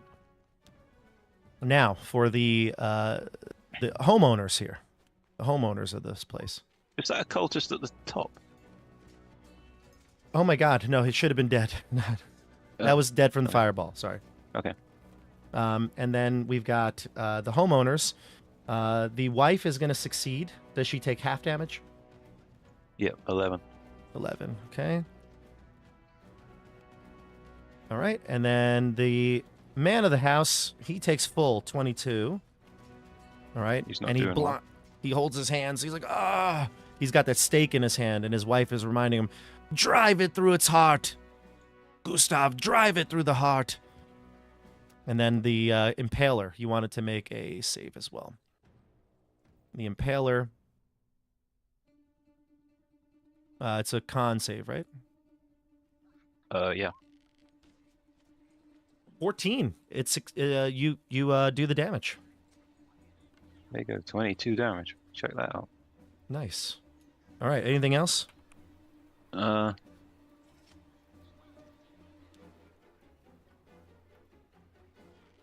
think that's it. Let me just see if I got a bonus. Actually, what the heck? I will do cast Sanctuary on the baby. Means that they need disadvantage if they choose to hit it. Any creature who targets the warded creature must first make a wisdom saving throw. If you fail, you must find a new target. Doesn't protect against area effects. Gotcha. Okay. All right. Two things though. Is that your turn? Yep. Okay. So As a bonus action, Sanctuary. Gotcha. The Impaler is actually going to go. The Impaler is going to move to here. Okay. It is going to run as a part of its legendary action. And it is going to attack, I think, all three of you in this area. Yeah, let's see how this goes. We'll start with Orel. The Impaler is going to attack you with its Wicked Spear. What is your armor class again? 22? 22 now. Okay, so that's actually going to miss you. Okay. With a 17. The Wicked Spear on Andrew, on Elias. Oh my god, a critical. Warding Flare. Warding Flare for disadvantage. Okay. Warding Flare. Now, this one is rolling with advantage and disadvantage, so it's still going to hit you, but it's not going to be a crit. So that's good. It's going to save you a decent amount of damage here. You end up taking... Let's see here. I can't tell if it rolled... Yeah, okay. 15 piercing, 14 necrotic. Right. So that's going to end up being 29. 15, 14. Got it. Yep. 15 still piercing, 14 necrotic. Yep. And then it's going to try to spike Galeas with one of its armor spikes. And it fails with a 16. Okay. That's the end of the creature's turn. Sorry, I lied to you. That was its legendary action and then its turn. So now we go to Galeas, who would go next. Actually, I'm sorry, I have one more attack. That means because it took its turn. Let's go with a spike on Orel. Spike on Orel is going to hit. Orel with a 24. Orel, you take a total of 11 piercing damage, and your target, your speed is halved while you're for your next until this creature's next turn. Okay, gotcha. All right, so your speed is halved as this thing like gouged a big spike into your body. Okay. Hamstrung you. All right, and that's the end of its legendary action and then turn. Now we go to Galeas and Tom. You're on deck. Galeas is going to look at all of you and say, "Look at the creature. You see what's within it." And you can notice there's some like glowing piece of like, it's hard to tell if it's a crystal or something, but it's like lodged within its body. I think you can even see it there on the artwork. And he says, "It must be the artifact. Go for it, Elias." And he's going to attack it as well. He takes out his dagger, those daggers that they've been attacking people with, and he's going to stab at it. All right. And he's going to hit at least once for a total of... Ooh, not such damage. This thing, though, doesn't seem to be affected by its magic. So it's going to take... Okay. Going to take the attack from the dagger, and then it's going to go... Galeas realizes that his dagger, his sacred ritual dagger, is not affecting it. He's going to start to back away. He might take an attack of opportunity, and he's going to go to the other side. Yeah, he's going to go here to the cult member. And he'll take an attack from the... He'll draw an attack of opportunity. And again, warning you, Elias, to make the most of this next attack. All right, and then that'll be the end of his turn. We go to Tom. And the Impaler. Let's see, what does he get? Well, I guess I'll keep hitting this thing in front of me. Yep, go for it. Even though Sandra's body is just somewhere in it. Mm-hmm. Yeah. Does it? She's within it, dead, yeah. By the way, the Impaler did hit him for 19 damage. He's hurting pretty much. Okay. Oh, it hit the big thing I'm hitting? No, the Impaler hit in the other room. I know you haven't seen the Impaler yet, but the Impaler hit Gallius, and it hurt him pretty bad. Oh, okay. Right. 23 will hit. Yeah. So that is a D. Oh, it's actually 24. So that's 8, 9. 9 damage. Okay. Got My it. first one. Bonus. Oh, that's a crit. Nice. So, that's nice. I rolled double damage. Is that it? Yep, double the damage dice. Yep, and if you want to add a precision, or not precision, one of the other ones to add damage to it, one of your things. Yeah, give me a second here. I will add something to it. Mostly the D8 is really what would be important here. Because this might kill it. So I'm gonna do 2 D8s. 1, 2. Oh, that's awful. 3 Oh my God, plus Steph. 6 is 9. That's not. So 9, but it doubles the damage of the dice. So score a critical hit with a melee weapon or reduce a creature to 0. Make 1 melee weapon attack as a bonus action. So I'm sure. gonna spend my superiority dice, and do another attack. Sure, but hold on. You have to roll more dice though, because you have to roll the dice from the superiority die first, and that. Just correct me, Stefano. Would that double too? I don't think so. Okay, but still, at least one more superiority die from that first attack. Oh my God, Steph! Another 2. So it ended up being. Guys. I'm just hacking away each individual line. I think I'm just hyper focusing on. You're trimming the hedges. I like it. Oh my gosh! Sorry, Bob. I gotta do something real quick. I'm forgetting all the rules of D&D right now. That's okay. I like D&D forgetting rules. I spent my superiority die. I did not. I'm not doing. That's 13. That doesn't hit. My superiority die. Oh, that was a 14. That doesn't hit. So. Does not hit. Yeah. Oh well. Oh man, what a comedy of errors here. Claire, the con. Yeah, con for the. Still a sheep. Yep, still a sheep. I get you. It was your concentration. No worries. Tom, you definitely hit it, and it is hanging on by a thread of this vine, but it's still there. So do you want to move, or are you good there? I'm gonna get it next time if someone else doesn't. All right, fair enough. And then we go to, it would be Sarasanda. She's dead. The cult will go next. So the woman, again, screams at the husband, "The stake! Do it now!" And he's like hesitating. He's looking at this baby. He's looking at the stake. And he's like, "No." And he grabs the stake and stabs it into his wife's heart. And he is going to Hit. He's gonna hit. He hits his wife. Wow. I mean, that's not a good thing ever. I should never say that. But he hits his wife. Yes, he's so Yes, he did excited. We did it, guys. Oh, but he only does 3. Tabletop Oh. Bob canceled. He, That's the clip if he runs for Congress. he stabs her with the stake. He stabs her with the stake, but he does not kill her, and so he's gonna be in a bad mood. She's gonna be in a bad mood. But he hits her with the stake, and she's like aghast. She's like, "How dare you, this child of Brigetta!" And she's gonna ready to attack him. So she's gonna go, and this is a family feud right now.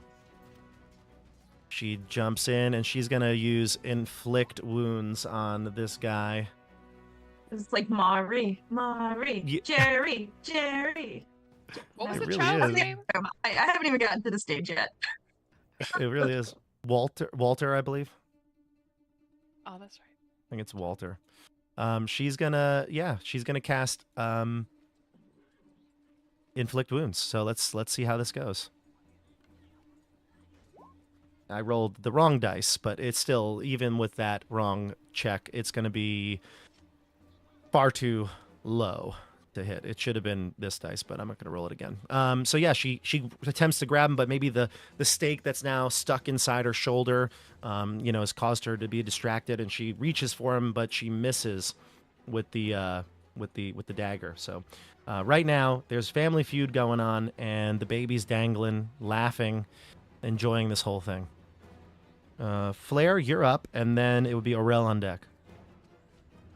All right. Advantage short sword on this guy.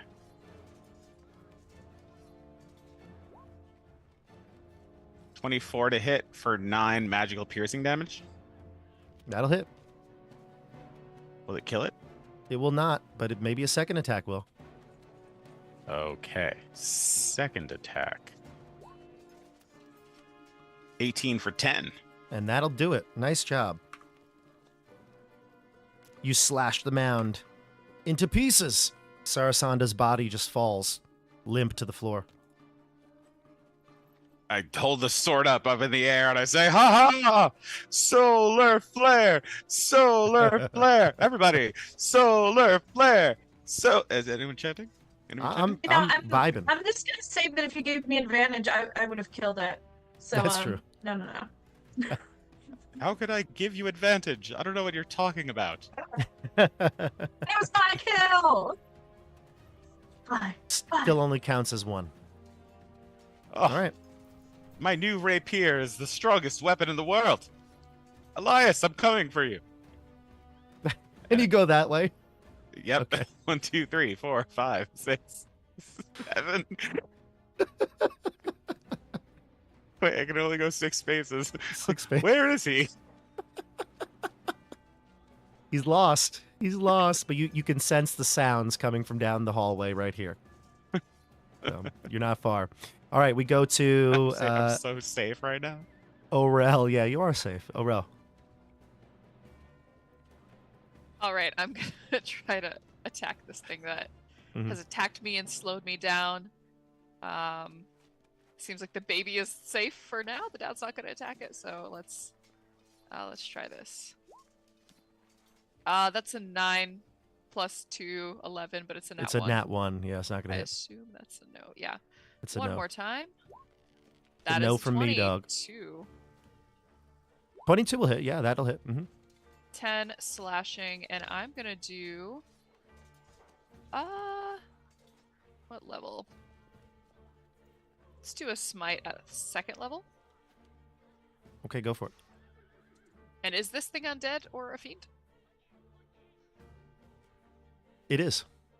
Lovely. Yep. So 48. So It is additional a fiend. 16. Yep. 16 Okay. damage. with that 16 10. damage. Excellent. All right. Nice work. 16 plus the original 10, so 26. Mhm. All right. Next attack. That was my second attack because I failed the first one with a nat 1. Oh, duh. Yeah. Yeah, sorry. All I'm gonna do otherwise is just yell to whoever is there, whatever allies. Maybe seeing Elias there, I'll yell, "Save the child!" Yeah, yeah. Let's see. So this thing has legendary actions. It is actually going to... It's going to use one of them. It is going to deepen the wounds. It's an ability to hurt some creature that already had its speed reduced, and that would be you, Orel. So your speed has been reduced. You're going to take an additional 15 necrotic damage. Okay. How are you looking? Right. Not great, not terrible. Okay. All right, bloody and then... sorry, go ahead. I Dip. am... No, not yet. Close, though. Anything else from you? That's all for me. Okay. Then we jump over to Dobby, and then it'll be Elias. All right, very good. I'm gonna move up just a little bit here to get a better view. Do I need to go here? I'll go there for now. And husband and wife, they're still kicking, right? They're kicking, but they are fighting each other. They're fighting each other. Yeah, it seems like she wants him to stab the baby with the stake. And he has second guesses his decision to do this. Okay, but I don't know that, right? You heard them squabble. I did. Okay. Yeah, but I mean, that's up to you. How you want to... Yeah. Marriage, Yep. Okay. I'm gonna. Can you see this line? I can. All right. I'm gonna use this line here to cast a 4th level lightning bolt. Sick. Obviously protecting the baby Mm-hmm. and protecting Orel. Orel. Yep. Okay. Will I hit this guy? If you choose to, yeah. Mm-hmm. If you want to, yes. Yeah. Yeah. I'm gonna do that. Wow. Another accidental. Another accidental. Yeah. Gotta ensure the success of my mission here. All right. So let's do it. I'll make saving throws for everybody. Let's start with the Impaler. This is a level 4 lightning bolt. Let me roll it there. And it's Dex, correct? That is a DC 17 dex save, 43 damage. Okay. So the Impaler will fail. We'll go to the Priest. Succeeds. And then we've got the husband and wife here. They both pass. Wow. But I still think this might do them in. What was so the damage? it is half damage, right? Yeah, what was the damage of 43? Yeah. That's going to do in the Durst family. Both the mother and father, and they're about, arguing. One's got the stake in her hand that she's going to now try to stab him. He's trying to resist, and both of them electrocuted. Their bodies convulsing as they die, falling into this shallow pool of water. All right. Okay. And our priest friend, he's hurting. He does pass, but it still takes 21? Yeah. Mm-hmm. Yeah. Okay, great. And that's the end of your before I turn. end my turn, I yell, Flare, where'd you go? It's this way. Yeah. Perfect. All right. Okay, so that's the end of your turns. We go to the Impaler. Elias, then the Impaler. So Elias is going to pull back. I'm not sure if that gives me a... An attack? Yeah, it would. So I'll use the Bardic Inspiration on that. To disengage for free, or is that... No, to add to increase your armor. Yeah. Yeah. So my armor goes up to 19. Okay. It happens, What are you gonna do? It'll try to let's see, it'll try to we'll go with the spear here, I guess. No, it goes spike. It'll try to spike you.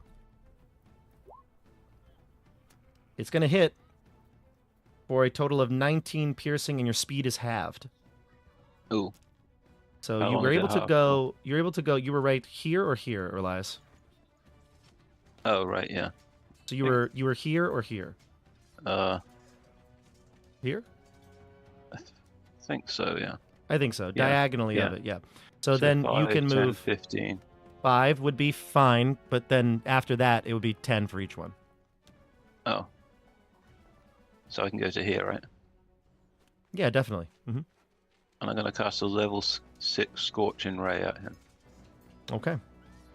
So let's see if it rolls them all when I press the button.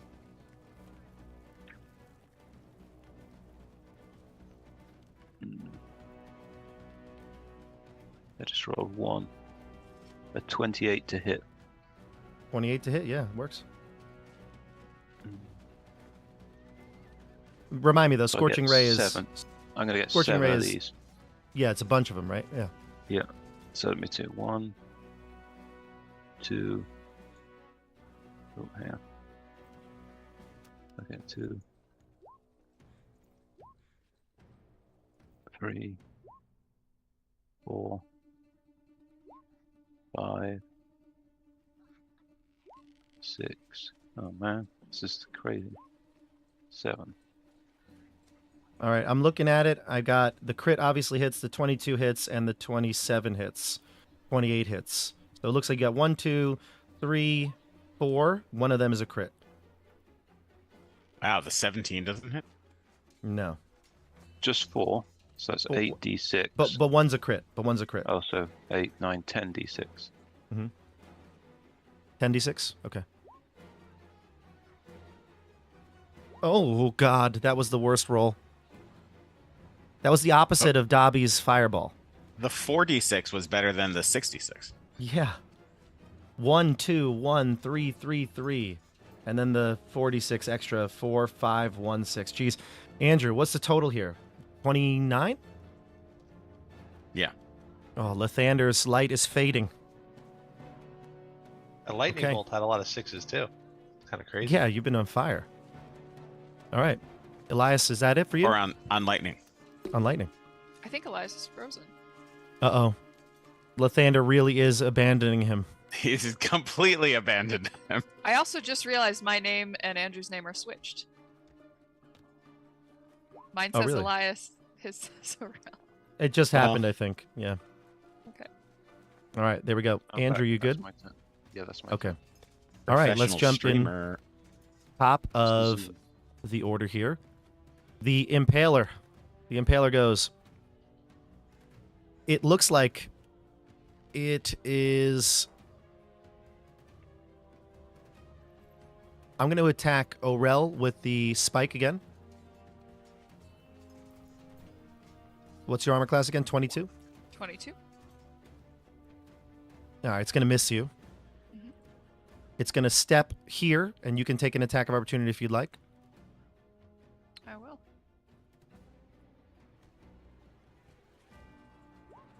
Only a 10. That's going to Actually, miss. 12 with my Right. sacred That weapon. will still miss. And then it's going to attack Elias with the rest of its spear attacks. Warden Flame. On the first one? Okay. Yeah. All right. That's my last use of that. Wicked Spear. You're lucky again because it's still going to hit you, but it was a nat 20 that now turns into just a regular hit. You still take a total of, but still a good amount of damage here. 13 piercing and 16 necrotic. Oh my god. Got it. Nope, that's the first spear. The second spear, oops, I rolled the wrong thing. It's still going to hit, and it's going to do, I think it does the same damage. I rolled its, ranged attack, but I think it does the same exact damage. Yes, it does. So 16 piercing, 12 necrotic. So the first one ended up being 29. This one ends up being 28. Are you still up? So I take both of those. Yeah, Oh, I'm down. you're down. Okay, the mighty Elias Dawnstrider. Down for the count. All right, Blair. Oh boy, got a lot to do here. Goliath goes. Is it my turn? No, Goliath. But I'm just saying your friend went down, so you got to do something here. But it is Goliath's turn. He's gonna stride past the baby, get closer to Aurel, and say, "The heart. We have to get to it. That's where the artifact is. And he points to its heart. And he's going to... see, what can he do? Yeah, he'll attack it again with the dagger. He's going to hit. All right, so he'll do some damage with the dagger, but it seems like that dagger has not much effect on him other than a little paltry damage. We'll go to Tom, and then it will be Flair's turn on deck. Okay, well, this room is cleared, so I can move my 1, 2, 4, 5 past Dobby here. I can get in the room now? Like, the portcullis is up, right? Okay. Yes, correct, yeah. And I come in here and go, oh, what's happening? And I see the big creature, and I guess I'll do a double move, go over to him. And try to, I assume we hit this big dude. So I'm gonna do that.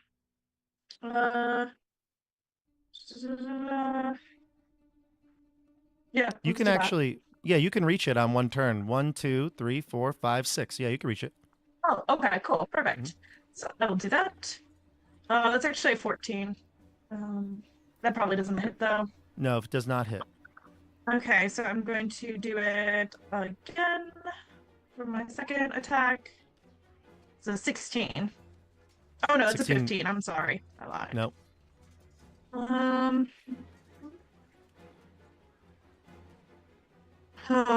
Give me 1 second. Let me just see if I have anything else.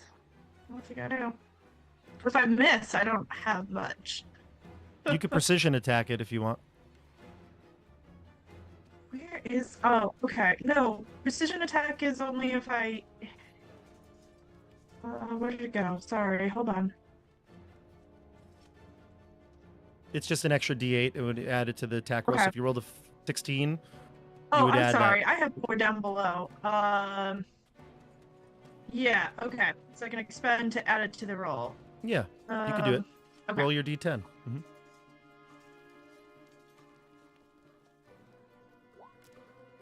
Another 3. So That'll that's hit now. 18.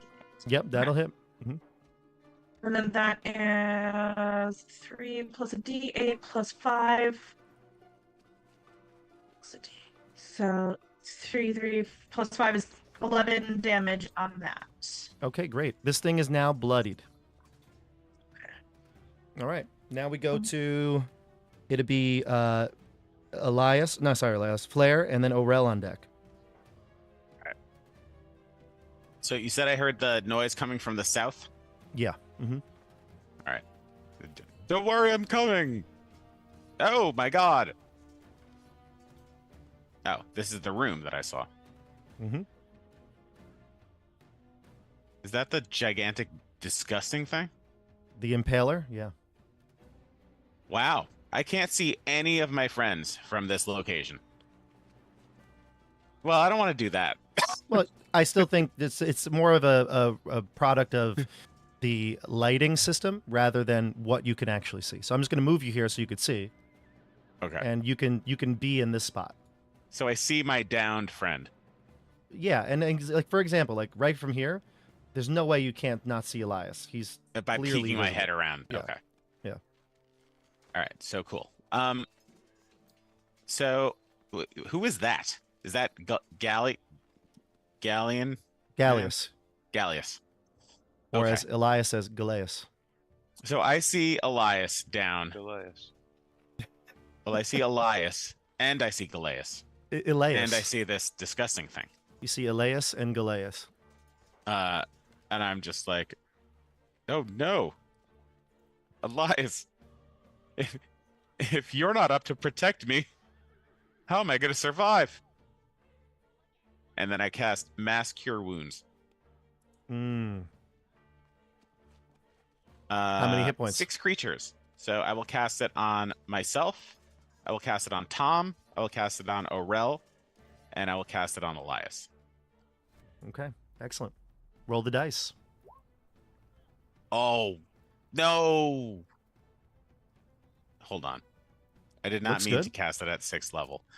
So What you level got are to you take casting one it? of the... You got to take one of those dice away. Can we just So the take the last last die. one away? The last one, the 6. So let's Yeah, call it so 20. Okay, 20. Fair enough. because that's pretty good. That's fine. All Fine with me. Thank you. So everyone in that I was able to see, including myself, gets 20 hit points. Okay, great. That's awesome. Thank you. And as I see Elias rise, or stay on the ground, but open his eyes from this spell, I shout to him, "You could do this, Elias! For Lathander, the greatest god that I've ever heard of!" And you get another bardic inspiration. I get Nice. 20 points, hit points back, right? Mhm. Yes. All right. So what's and then going to I will happen? use the rest of my movement to go right back here. Okay, fair enough. After your turn, the Impaler is going to do a legendary action. It's going to move itself. It's going to teleport, and it's going to spike attack Elias, Damn it. especially this. There we go. It's going to go right to here, and it's going to impale you. See I if don't it can get an do it. attack of opportunity because it's teleporting, right? Correct. Yep. Okay. Spike. But that's going to miss. That's huge, actually. It's huge. It's huge. All right. That's the end of its legendary. We go to Orel and then Dobby on deck. So hearing Gallius say that we need to get the thing from the chest, does it seem to Arel like he could, if he got close enough, try to like reach in and tear it out? It seems to be Or- like a part of it, so probably not. Where So you probably might just need to kill like it. destroy it. Yeah. Okay, got it. Ooh, save the baby or kill the thing. Kill the thing. Because then we can save the baby. I will. Is my speed still halved, or has it been? Did it hit you with the spike on its turn? I think it missed you. I think it missed me on the last one. So you're okay. Okay, so I'm gonna get right up to this guy and hit it one more time. 2 more times, actually. First one will be a 24 to hit. That hits. That'll be 13 slashing damage. And are you smiting? I will smite. Let's do another. Let's do it at a second level. And so 48. 17 damage. All right. So a total of 30. Yes, radiant. And then one more attack with my sword. Another nat 1. All right. It's going to use its next legendary action to deepen the wounds. I did this last time as well. So, Elias, you're the only person right now who was striked by this impaler. So it's going to just do the damage to you. I tried to do it to Orel to get both of you, but alas. Here's the damage. It's necrotic. 16. Before you so did that, sorry, oh, actually, hang on. No, maybe I can't you do can that. do something, yeah. I was gonna try to. Never mind. That's an action. Ignore me. It's gonna lay Fair on enough. hands. Elias will do that next turn. Elias, 16 damage with the extra necrotic from the deepening of this necrotic wound. It's festering in you. Okay, next up we go to Dobby, and then Elias, you're on deck. All right. I'm going to move up a little bit so I can get a better view here, and I'm gonna move from blasting to more of an accuracy type strategy here, and I'm gonna use my magic missile ability to Ooh, nice. precisely target this creature's heart with pinpoint accuracy. Nice. But I'm gonna cast it Pepperin'. at 5th level to send 7 missiles Hell yeah. Do it. at this glowing artifact here. Do it up. Let's see what we get. I gotta roll So- each individually, huh? So no, actually, and this is actually probably the best case scenario for you because you rolled a 4. It is. We actually found out that you just roll once, and it does that all of them. And if we're wrong, Oh, really? we blame it on CJ. So it's CJ's fault. Well, then 5 damage times 7. 35 damage. 35 Last I damage, checked. yeah. Yeah. Last I checked my multiplication chart. Yep. 35. I had it handy as well. Nice. Excellent. So again, peppering this thing with bolts of force right at the heart, right at that core where that it seems like there's some sort of crystal or item lodged in its chest, and it cries out this massive like primal roar. It's still alive, but like I said, the end may be near for this relentless impaler. Maybe it's done relenting. We go to Elias. I cry out to the founder, "Save me!" And a flame strike comes down, Oh yeah. and I'm going to position it so it only gets this creature. And it has to take. Oh, it's rolling. Oh, is that it? That can't be. Oh, that's not. Yeah, but it stays there, right? That's what it does. Okay, DC 17 deck save. Yeah. I fail. So it takes 18 fire damage and 9 radiant damage. Andrew, what does the sight look like as the impaler is killed by your flame strike? Well, the flame is a golden flame of the dawn comes down. And it burns away everything. It burns away the armor, the clothes, the flesh. And it's all gone, and it dissipates. And then the rod just tinkles to the ground towards my feet. Yeah. And this rod piece, it looks like almost like it's made of stone, but it's got like a bluish green insignia like within it. The chest, as it falls at the chest, you can see it. It's about just under a foot long, and it looks incredibly well crafted. You can see it splash down into the water, but you can see it there just underneath the surface. Can I pick it up? Not, yeah, I guess you could. Yeah, like interact with objects. Sure, grab it. Yeah. Right, because I haven't moved yet. Okay. I pick it up and hold it aloft and show it to everybody. Huzzah! Kind of stagger. Nice. All right, that's the end of your turn, correct? Yep. All right. Top of the order, we go to Galeas, as Andrew likes to call him. Galeas is going to move and grab the baby, remove the baby from the chains, and then holds the baby very callously, just like hanging by the foot. And he says, "Excellent job, Elias. Well done." And he takes the dagger right to the baby's throat, and he says, "Hand over the rod and back away." Can I take an action? Technically, it's not your turn. I will let you just like retort with a response if you choose to. Oh, I'll wait till I didn't do my action. Okay. Just as this happens, though. Just as this happens, you also hear a loud gust of wind blast through the halls of the catacombs. It rushes by everybody. I mean, the chains swing in the air. Even the water kind of ripples and little bits of splash, of it splash up into the air, into the air of this room. The catacombs where the prison is, where Flair is. I mean, you almost hear like the whistling sound of the wind rushing through each cell over and over and over again. And let's see, is anybody else? Dobby, you're there by the shambling mound area. You can again feel that wind gusting throughout the entire catacomb. The temperature also drops. Candles in this room that lit it all snuff out. And then they relight with dark purple flames. That wind takes on a monstrous sound, like screeching bats, howling wolves, and it crescendos into a deafening roar. Suddenly, it stops. For a long moment, you hear nothing. Then, as clearly as if it were happening right next to you,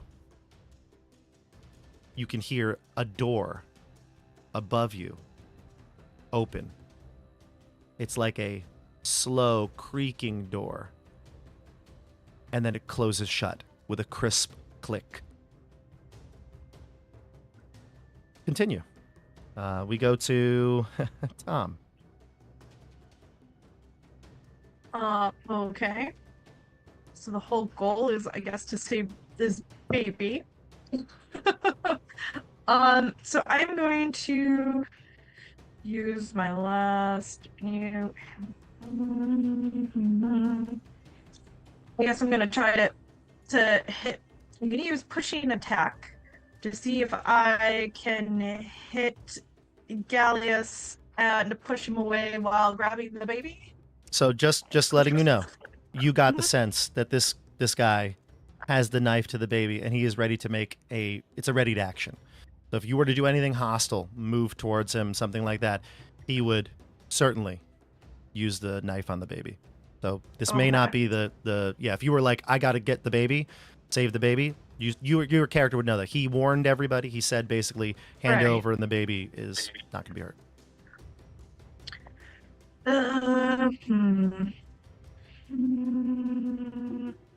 I really can't do much of anything, I don't think. Great. The baby's giggling in his hands.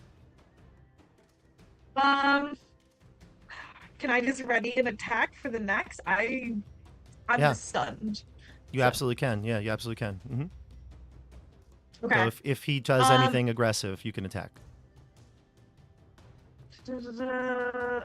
She moves into reach.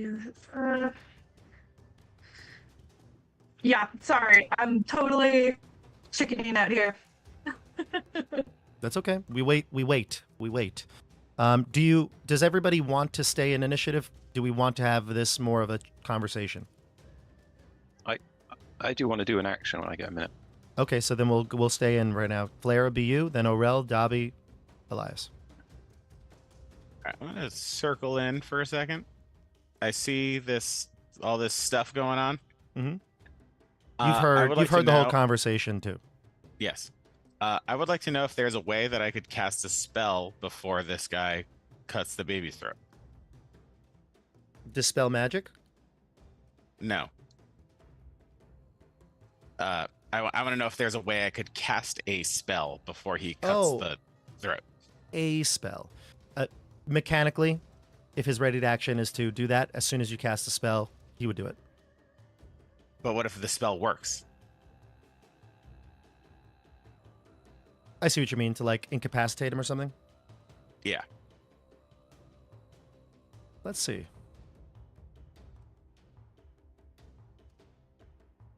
Nah, I think you're right. Don't even look. It would just be so funny if it worked. What I'm seeing here is a ready to action is taken after the trigger. So, which is an action of another character, which is the action of another character, has finished not before. So you actually would. So, Tom, I guess in theory, yeah, I guess so. Weird, right? I just got to look up ready to action, I think, in the book. I don't know how this works. I thought I did. I guess we don't. Help me out, chat. What's going on? Help us out, chat. Yeah, let the chat help us out here. They got to do some work at some point. Ready. So it says. Of course, I will say, if the spell doesn't work, then it's going to be pretty bad. So it says. Comedic relief, baby's life, So examples include, like, if the cultist steps on the trap door, I'll pull the lever that opens it. If the goblin steps next to me, I move away. When the trigger occurs, you can either take your reaction right after the trigger finishes or ignore the trigger. So, yeah, actually, you get to do the thing, and then the ready action would happen. So, in theory, and Tom, if you want to take back what you did, if you choose to, like, attack him, in theory, and I fail, baby dies. That's correct, exactly. So similar to Flair, if whatever you choose to do, this could be the end of it. I am not rolling well enough tonight to put this baby's life in my hands. Okay. Flair, go ahead. So I'm going to stay in the corner, where I belong with my terrible rolling. Okay. Flair, it's up to you. All right, hold on. Does silvery barbs also give somebody disadvantage on saving throws? I think it's any D20 roll, I think. It's any D20 roll. I think so. Well, it had lists them all, but like it. Well, actually, I wouldn't be able to cast it because that would be a second spell that I'm casting. That is true. Yes, if you cast a spell to do it, yeah. And then do this as a reaction, right? It's basically the triggering creature must re-roll the D20, and it has to happen on an attack roll, ability check, or saving throw. What you got? I mean, I could kill the baby, guys. The baby might die. That's up to you. I don't know. We should But it could be Do a funny flip. from what you said. do what Flair Could would talk do. about it. I'm going for it. I don't care. Go for it. All right. There's only one enemy in the room. I cast Mass Suggestion. Okay. It is a Wisdom save of 17. Okay, great. He succeeds. Darn it. Yep. However, I think he's actually not going to kill the baby because just the mass suggestion goes off, and he's actually going to. He's like ready to do it, but then he looks around and he sees the purple flames growing brighter, and he says, "Elias, it's now or never. Give me the piece. We'll never be able to leave here." And he's going to wait. We'll go to Orel. I am going to look at Elias and plead with him not to give the piece up.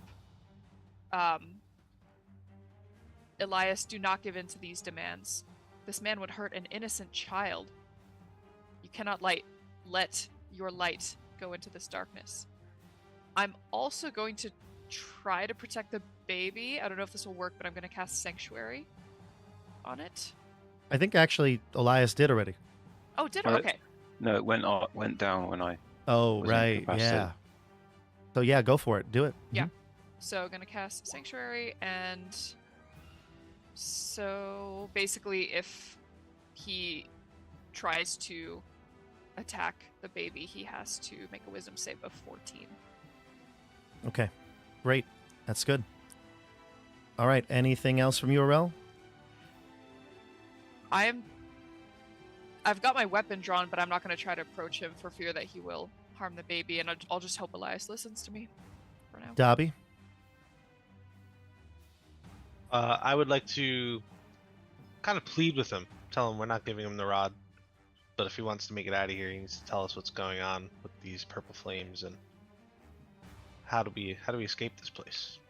He Together. says, you fools. If we don't leave now, we're never getting out of here. And he says, it's not my doing, these flames.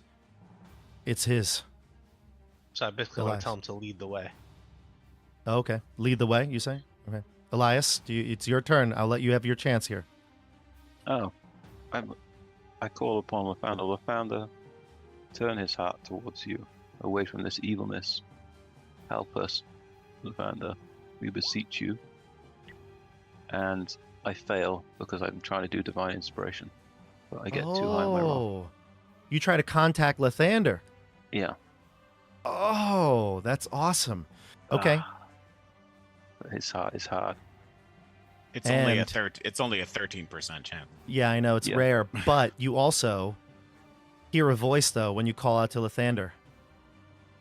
And you hear the voice and it says, let's see. It says in almost an angelic voice, Elias.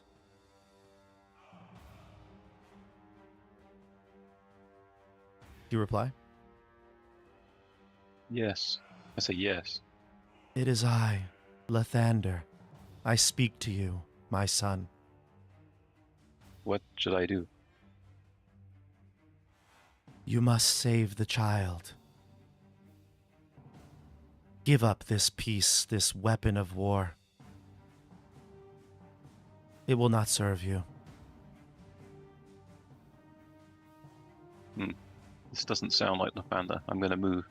Nice. And Oh, am I as still you half movement? Yeah. Oh no, you're not. The thing's done. Yeah. I go to here. I start to exit. Okay. Great. So at this point though, and Dobby, I'm going to actually just push you in so you can see everything clearly. You can still be in that spot. There's no problem there. But the candles flicker yet again, and Elias, that voice that you heard in your ear changes, and it turns into like a cackling, like a slow, hideous laughter.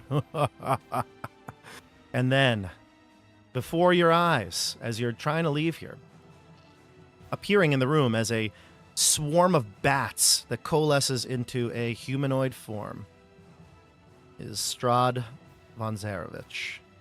Now, I know that some of you know him, some of you do not. But just to describe him, he clearly embodies Barovia. He wears the royal garb of this place, of this land. You can see a raven-crested insignia on him. He's got a very deep widow's peak, black hair slicked back. He's very gaunt, pale, and he's got massive fangs that poke out underneath his lips. And he stands right there on top of the dais, right next to Aurel, actually, and Galeas. And he says to each of you, and Galeas, at this point, the baby, he basically places the baby on that dais and holds his hands up and says, "I am sorry. I am sorry, Lord Strahd. We mean not to trespass on your properties. We wish to leave at once." Howard. And Aurel says that as he hears this. Aurel, he looks at you and he says, "Aurel," this is Strahd, of course. "Nice to see you here once again." And he looks to all of you. "Ah, familiar faces. I recall the time you came here, Tom, Dobby." And he looks over to the Priests of Osybus, and you can see he reaches out to him, and I know Stefano's going to love this. Strahd's shadow from the purple candlelight flies from his body and assaults the shadow of Galeas. And as he does, you can see Galeas's feeble shadow be grabbed, and then the vampire's shadow sinks its teeth into the neck of that one, and the shadow eventually shrivels up and dies.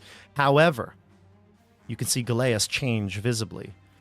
Instead of the Priest of Osybus with all the tattoos in front of you, that priest fades. Before you, you can see another vampire revealed, as you can see the visage of the priest gone, and another powerful, formidable-looking creature before you. Strahd says, "Good evening, Cass." And Cass scowls at all of you. This other vampire looks slightly different. He's got long, dark hair, but he's got a very well-groomed beard, and he also has got much more melanin in his skin. He's much more tanned than Strahd is. And he's looking at you all, and he says, "Curses. Trapped." He looks at all of you, and he says, "You should have given me the rod." I'll let you all discuss. There's not going to be initiative order here. Anybody can speak. Nobody mentioned me. I'm here too. We have the rod. Let's go. Let's run. All right. I run into this corridor. No. The portcullis closes, and so does the door, the secret door behind you. They close entirely. Almost like with a wave of Strahd's hand, a flick of the wrist, they close, and the wind blows right through them. He says, "I don't believe that you will be leaving just yet." He looks to all of you and he says, "Is this what he came here for?" Pointing towards Elias's rod piece.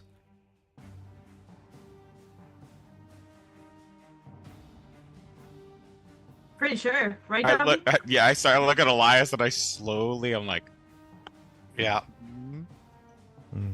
Yes. Dobby's actually on the other side of this wall, isn't he? right. Where am I actually? You're right there. Yeah. Technically. What is that? Is that the door? Am I closed behind it? Yeah, technically, yeah.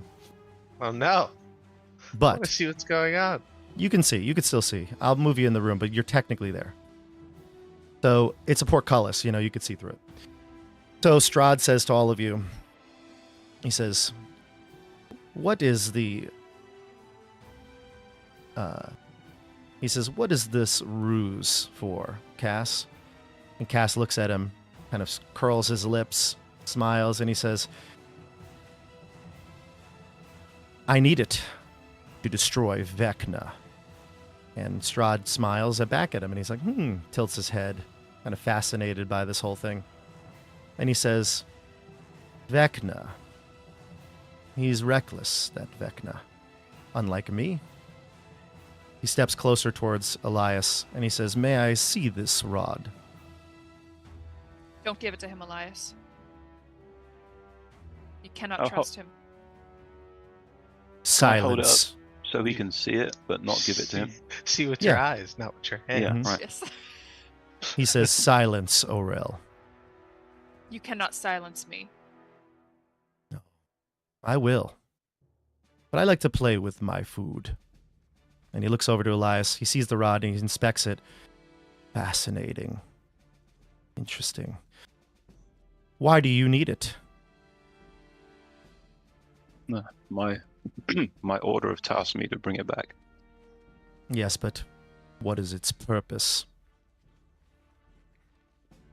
I don't know. I believe it is an artifact of some power. And Cass will say, we need it to destroy Vecna. And Strahd says, oh, Cass, how delightfully predictable. Wearing another man's skin like a cheap mask. You are always the master of deception, but let us be honest. You are no master here. And another swirl of wind and the howling of wolves enters into the air, and Cass is like blown back into the refuse pit down below. Ah, splashes into the refuse pit. He says, can I jump in here?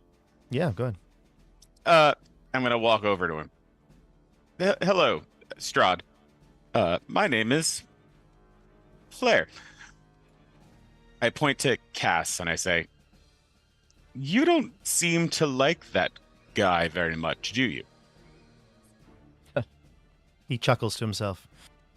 I don't like it when people parade around in my lands uninvited. And he looks at all of you. You all are uninvited as well. How did we get here? We just walked into some mist and then poof, we were here.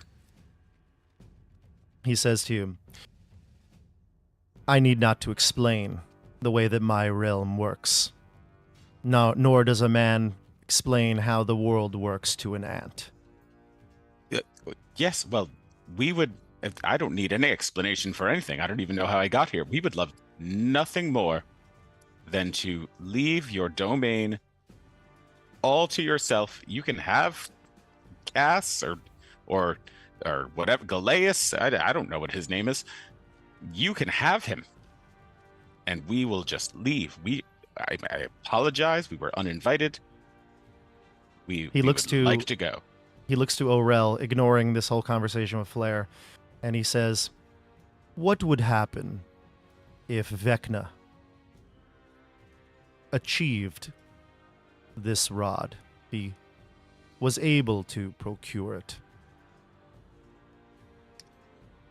Orel looks like he is not happy to even be having to answer this question, but he'll answer. He'll say, it would mean the total ruin of everything and everyone, including yourself. You jest. There's no way that my domain could be won over by Vecna's powers. You know not of what you speak. From what I have been told by my friends here, he could gain unimaginable powers. Darker powers than even your own. You assume that I fear destruction, that I fear him. Tell me why. I should not keep this for myself, then, and not let the mists swallow you whole. Would you take action against Vecna if you kept this rod, or keep hiding in your castle, as you have done all these years? You amuse me.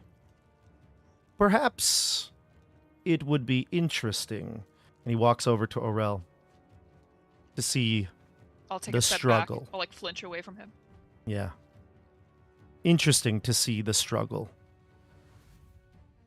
He looks over at Elias and he says, "You there, follower of the Morning Lord.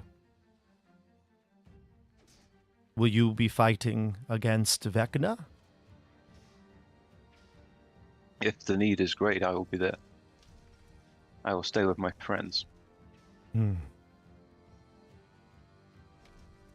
A game of gods and fools.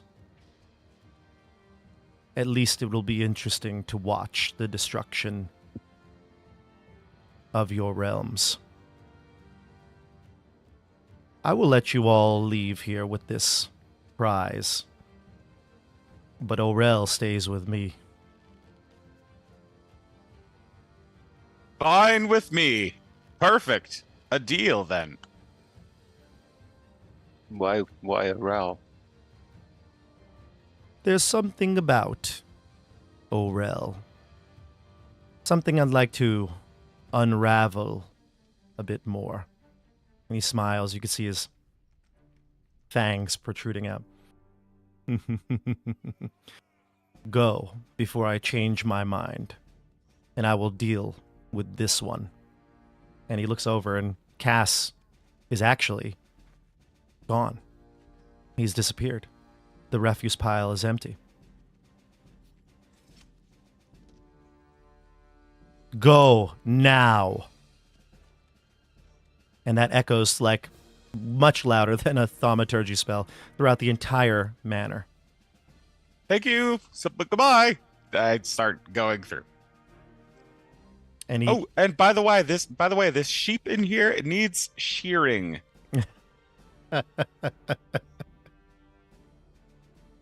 he doesn't seem amused. The portcullis isn't open. I'm just I can't get in. The portcullis will open, yeah. All right. So at this point we will we'll go back here. We're gonna have a little epilogue here. All right, so ultimately, at the end of this whole thing, yeah, here we go. That's perfect. So, eventually, you rush out of the house. You rush back into town. You go to the road that you came from, and you walk right through the mists. There's no issues. The mist doesn't harm you. In fact, as you enter it, it seems like every step the mist parts. And you continue on the road, that Svalich road, all the way down until you realize the mists are gone. Elias, Flair, Dobby, Tom, you've escaped Barovia. You no longer are in Strahd's domain. And the mists are gone. You look back, as quick as they came, they left. Aurel, Strahd will allow you to take the baby and head back towards Kresk. But now again, not after giving one more parting glance at you and cackling loudly as you leave the death house. And ultimately, that is the end of Vecna, Eve of Ruin, Chapter 5. A success, I think. Wouldn't you agree? I knew Strahd would be on our side Yeah. Why'd you think that? I mean, because he doesn't want Take out a Vecna rival. or anyone else. Yeah. Take out that his token rival. looks totally different than the token that we saw of Strahd earlier. It does. He's got a different haircut. His ears are pointy. They definitely tweaked the art for a Strahd in this game. But yeah, look, everybody gets a bad haircut once in a while. It'll grow back. I think it looked great. Oh, okay, good. Thank you to everybody who watched. This has been a crazy chapter. Excellent session. Thank you, Joy. Thank you, Cam. Looking at Strahd even approves in the chat here. Even Xander Cartwright approves. So you know it was a good one. Classic Barovian nightmare fuel. So, everyone, thoughts on this one? What you thought that Strahd would be on your side? That's cool. I can dig that. What about Cass? Did you suspect anything? I feel like Stefano might have, because you've encountered him before with your other characters. I was gonna mass suggestion him as well. But did you think it was Cass, or did you assume it was actually Sarasanda's guy? No, I thought it was Cass. You did? I thought that guy was Cass for sure. The whole time? Well, we just met him just now, but yes, this whole session. Yeah. Especially the way he was speaking about the rod. Yeah. What about the rest of you? Did you think anything of it? Because I know, for like we said at the beginning, some of you didn't know what was going on necessarily for the whole plot. So I wondered if anybody picked up on that. Andrew Nope. or Stephanie? Nope. I thought it was going to be Vecna showing up when she said father. I, for some reason, thought Vecna. Ah, interesting. All right. Well, at this point, though, we'll end it here.